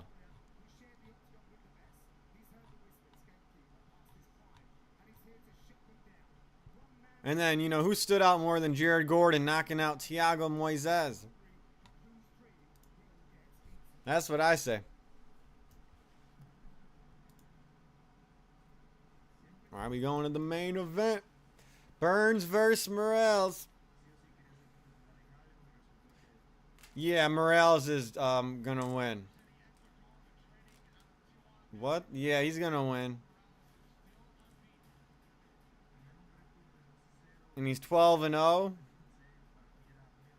Like, what's Gilbert Burns' game plan gonna be? He's gonna have to get the takedown. He's gonna have to.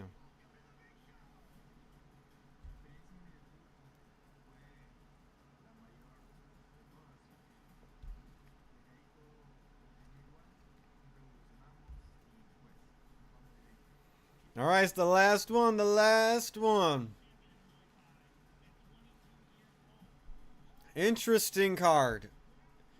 What's crazy is this card is going to be better than the next card next weekend. Macy Barber headlining. Crazy. I mean, yeah, they got Dustin Jacoby and Mateus Gamrot. But who are they fighting?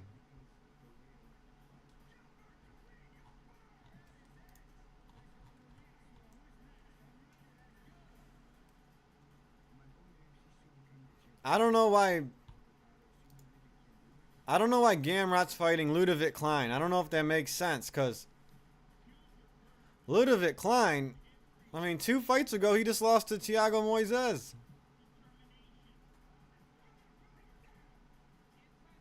And his last win was a decision against... Who was it against? Oh, Roosevelt Roberts. Okay. That's, I mean, that's not impressive. I don't know. Yeah. Yeah, I don't like how Gamrot's fighting Klein.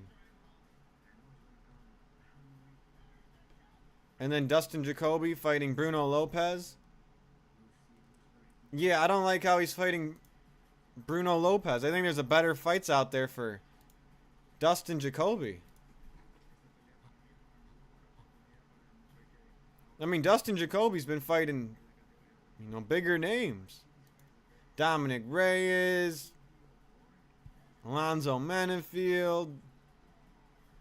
He even fought Khalil Roundtree.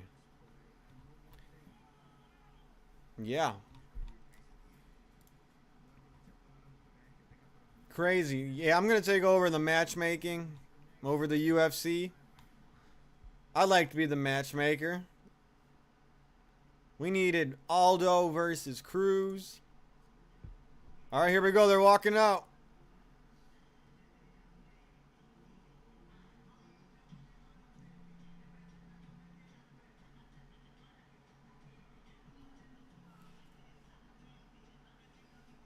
Morales is walking out first.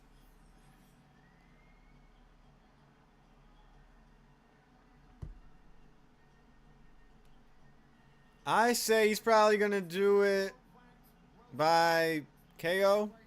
TKO? Yeah, TKO.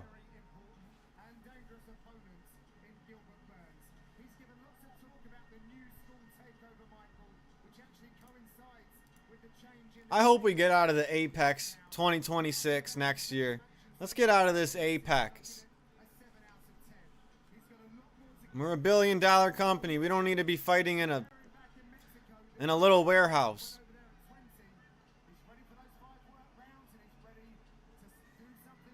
Let's get those crowds going, you know?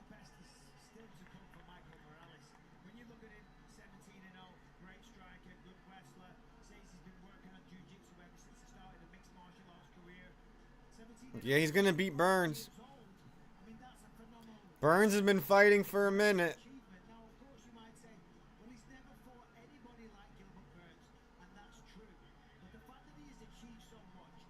won so many fights and had all of this success at just 25 years old, it means this man is special. How old is Gilbert Burns right now? He's an incredible fighter, world class. Some could argue 37? I'm not saying that. I'm saying that's what some people might say. But this man is young. He's up and coming. He's fresh. He's undefeated. He's borderline arrogant. He believes in himself so much. He is extremely dangerous. And as I said, Yeah, he's got good takedown defense. Good luck getting him down, Gilbert Burns. Good luck. UFC coming from Contender Series. He's just looked impressive every time that we've seen him out there. He looks phenomenal right now as well. Incredible shape coming in this one. It looks like he's really trained his butt off in preparation for Gilbert Burns, knowing that this is definitely the biggest test of his career. But this is when you find out if a young contender is really going to move up the ranks and really start facing these top guys at welterweight, especially in this division when it's absolutely on fire. yeah, this fight right here is going to tell us a lot about the future. All right. And get past somebody like Gilbert Burns, who is extremely motivated right now because he's heard everyone saying that This guy's got like a billion tats. days are behind him.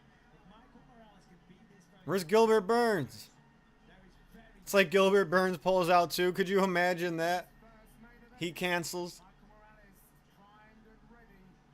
Where's Gilbert Burns at?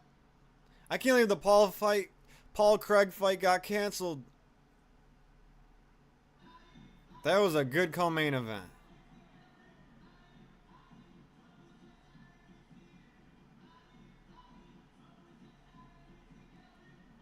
All right, here's Gilbert Burns. I hear the walkout song.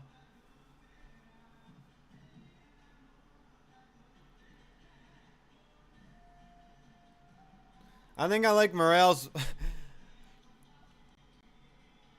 I think I like Morales' walkout song a little better, you know? Just a little bit. Challenger and current number 8 welterweight in the world, Gilbert Burns, had some tough and confronting conversations with his coaches this year. The result was he had to reassess his priorities. He found a little fame and a little bit of fortune, was chasing opportunities, and that took his emphasis and his shift away from the work in the gym pool. He got to the welterweight side in 5 appearances. I don't know. Oh, yeah, let me see how old Gilbert Burns is. Let's see. 36 or 37? Oh, 38, yeah. Mm-hmm. He 38. I mean, can he do it? Can he do it? He's older than John Jones, right? Gilbert Burns is older than John Jones.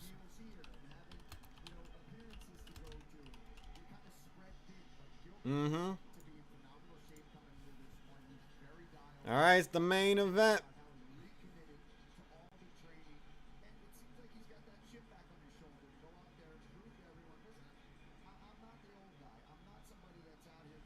So let's see his record. What's his record been looking like? Oh yeah. 3 reasonable losses, but they're still losses. You know, last win against washed up Masvidal.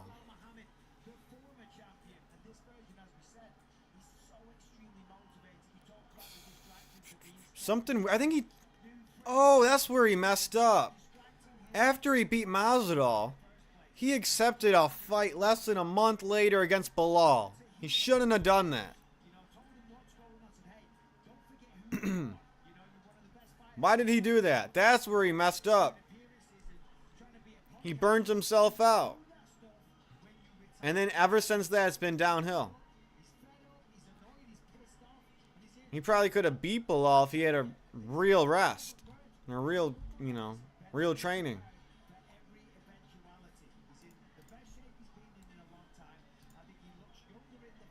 All right, it's about to start in a minute.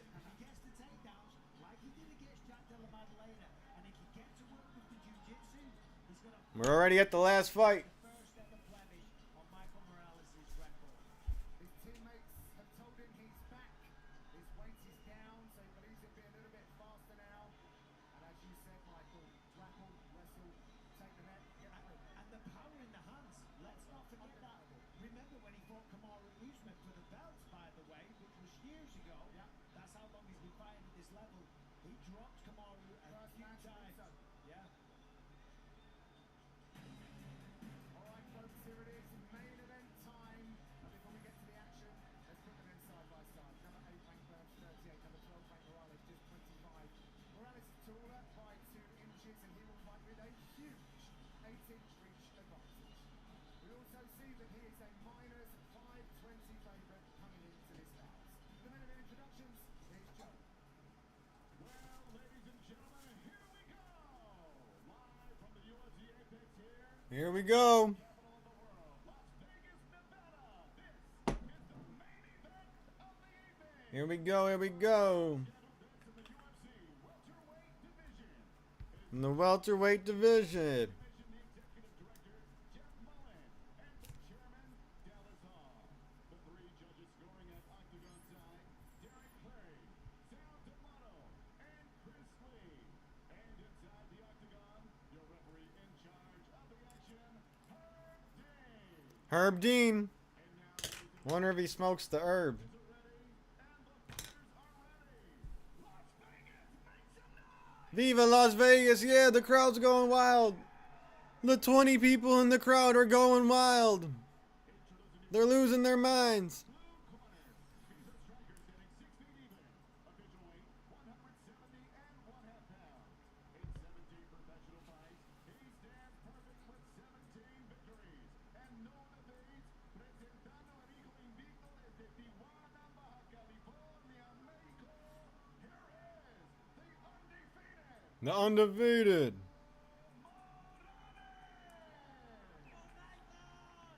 Gilbert's gonna lose. Come on, Gilbert ain't winning, right? I like Gilbert Burns. His fight against Hamzat was awesome. in 30 professional fights. His record, 22 victories with 8 defeats. He is the UFC's number 8 ranked welterweight contender. He whooped Woodley pretty good too, I remember. I think he would have beat Colby.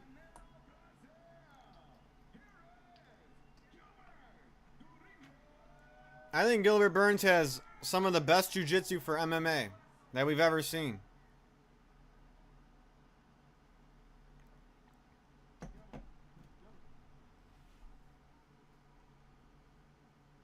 All right, gentlemen, we know the rules. Protect yourself at all times. Follow my instructions. You'll never do All right, here we go.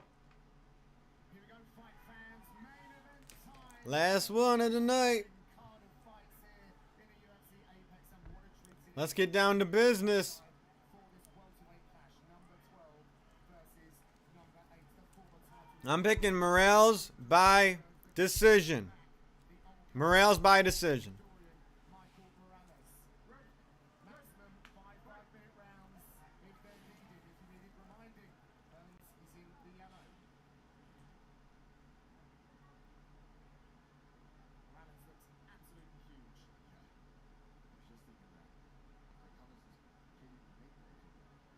Burns knows he's going to be in tough in the first round.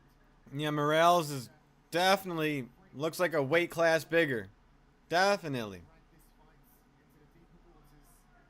Yeah, for Morales though, the problem is you don't know what attack Gilbert Burns is going to use. Is he going to explode? Leg kick by Burns. Powerful strike like that? Is he going to do a lunging left hook, which could knock you out, or hit a blast double? And if you hit the ground, sometimes you wish it was a blast double. Leg kick by Morales. It was a left hook. Where's Joe Rogan when you need him? Gilbert Burns hasn't seen in the octagon. Let's see if Prime Gilbert's back. That's a good shot. Let's see. Kind of caught him a little bit on the back of the head. Is Burns looking confident? Is he gonna show people what's up? He said he wants a first round KO or a 5th round submission. I think that is ambitious against Mourinho. So 2 very different things. They are.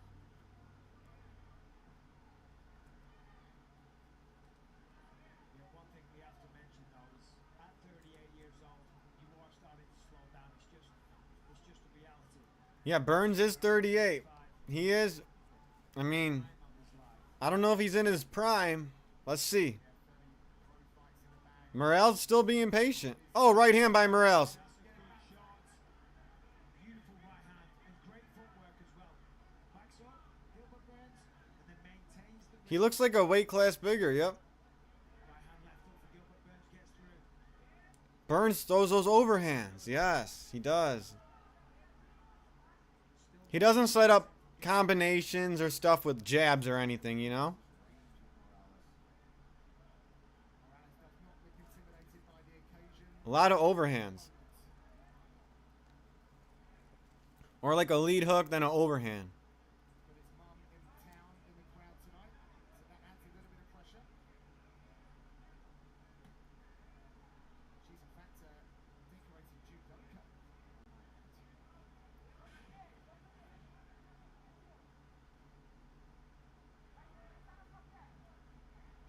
Ooh, Morales with the uppercut. Hurt Burns. Oh, right hand. Oh, Burns is getting hurt with the hands. Looking for a takedown. He got it. Nice. But Morales is back up right away. That uppercut almost knocked out Burns.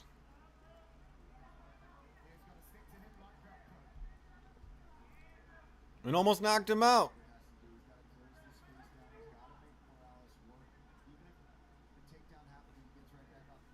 He's clearly got power. Clearly.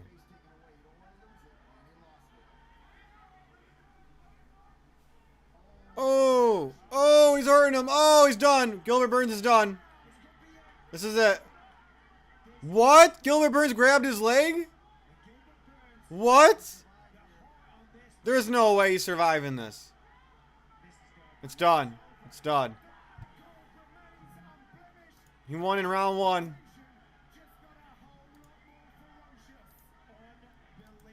He just won in round one.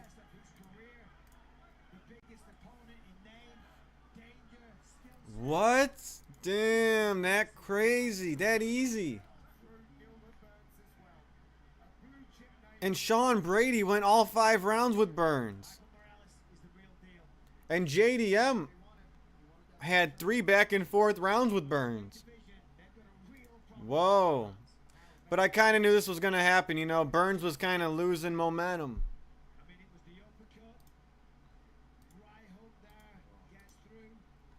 Well, Morales still undefeated. Burns had no shot in that fight. I mean, out of his prime, outsized.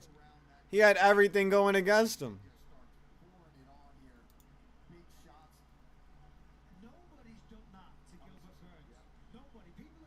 But Morales never fought anyone as good as Burns. I mean, he went to decision with Matthews, Jake Matthews. Oh, but he beat Griffin. Max Griffin's good. Beat him by decision. Knocked out Neil Magny, but a lot of people knock out Neil Mag.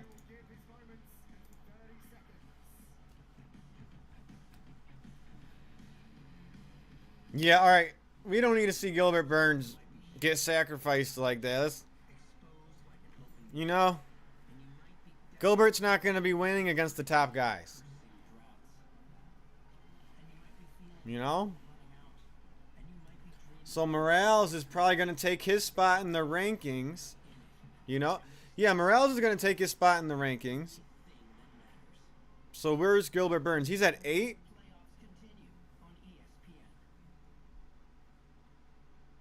Jeez, why is Colby still up there? Why is Colby ranked 9? How is Colby ranked? How is Colby in the top 10 when his last win was in 2022? How the hell is Colby in the top 10 of the rankings? His last win was against Masvidal in 2022? What?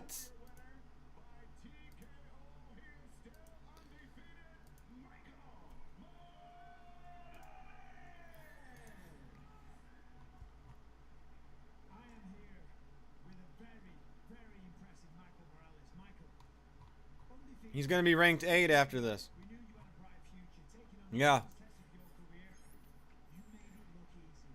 Acá fue una impresionante, Marco. Marco, invicto, 17-0 y contra el reto más importante de tu carrera, lo hiciste para ser fácil. Fue un trabajo muy fuerte, un trabajo muy duro.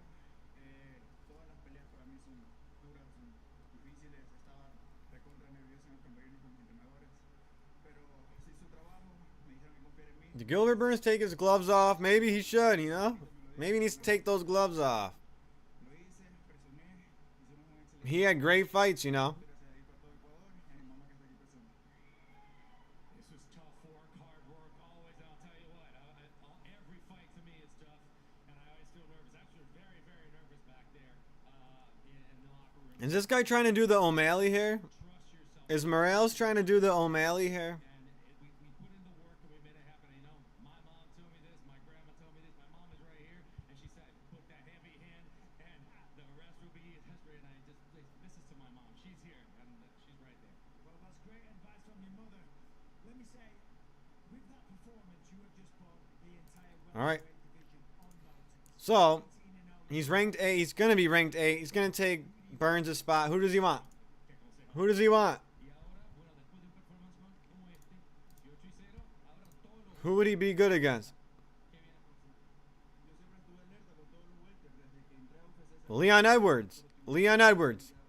Edwards, yes, versus Morales. Leon Edwards. Come on, call him out.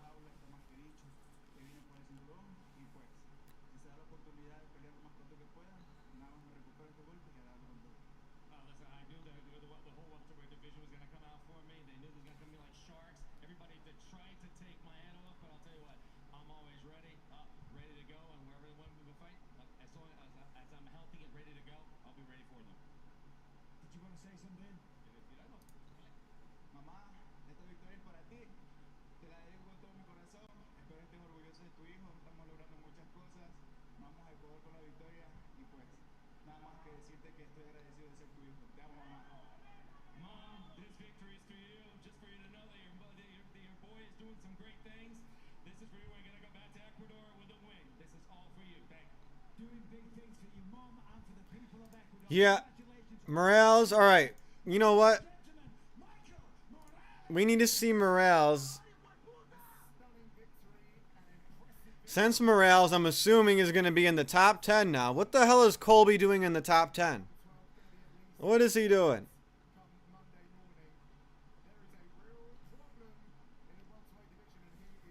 How? How is Colby in the top 10?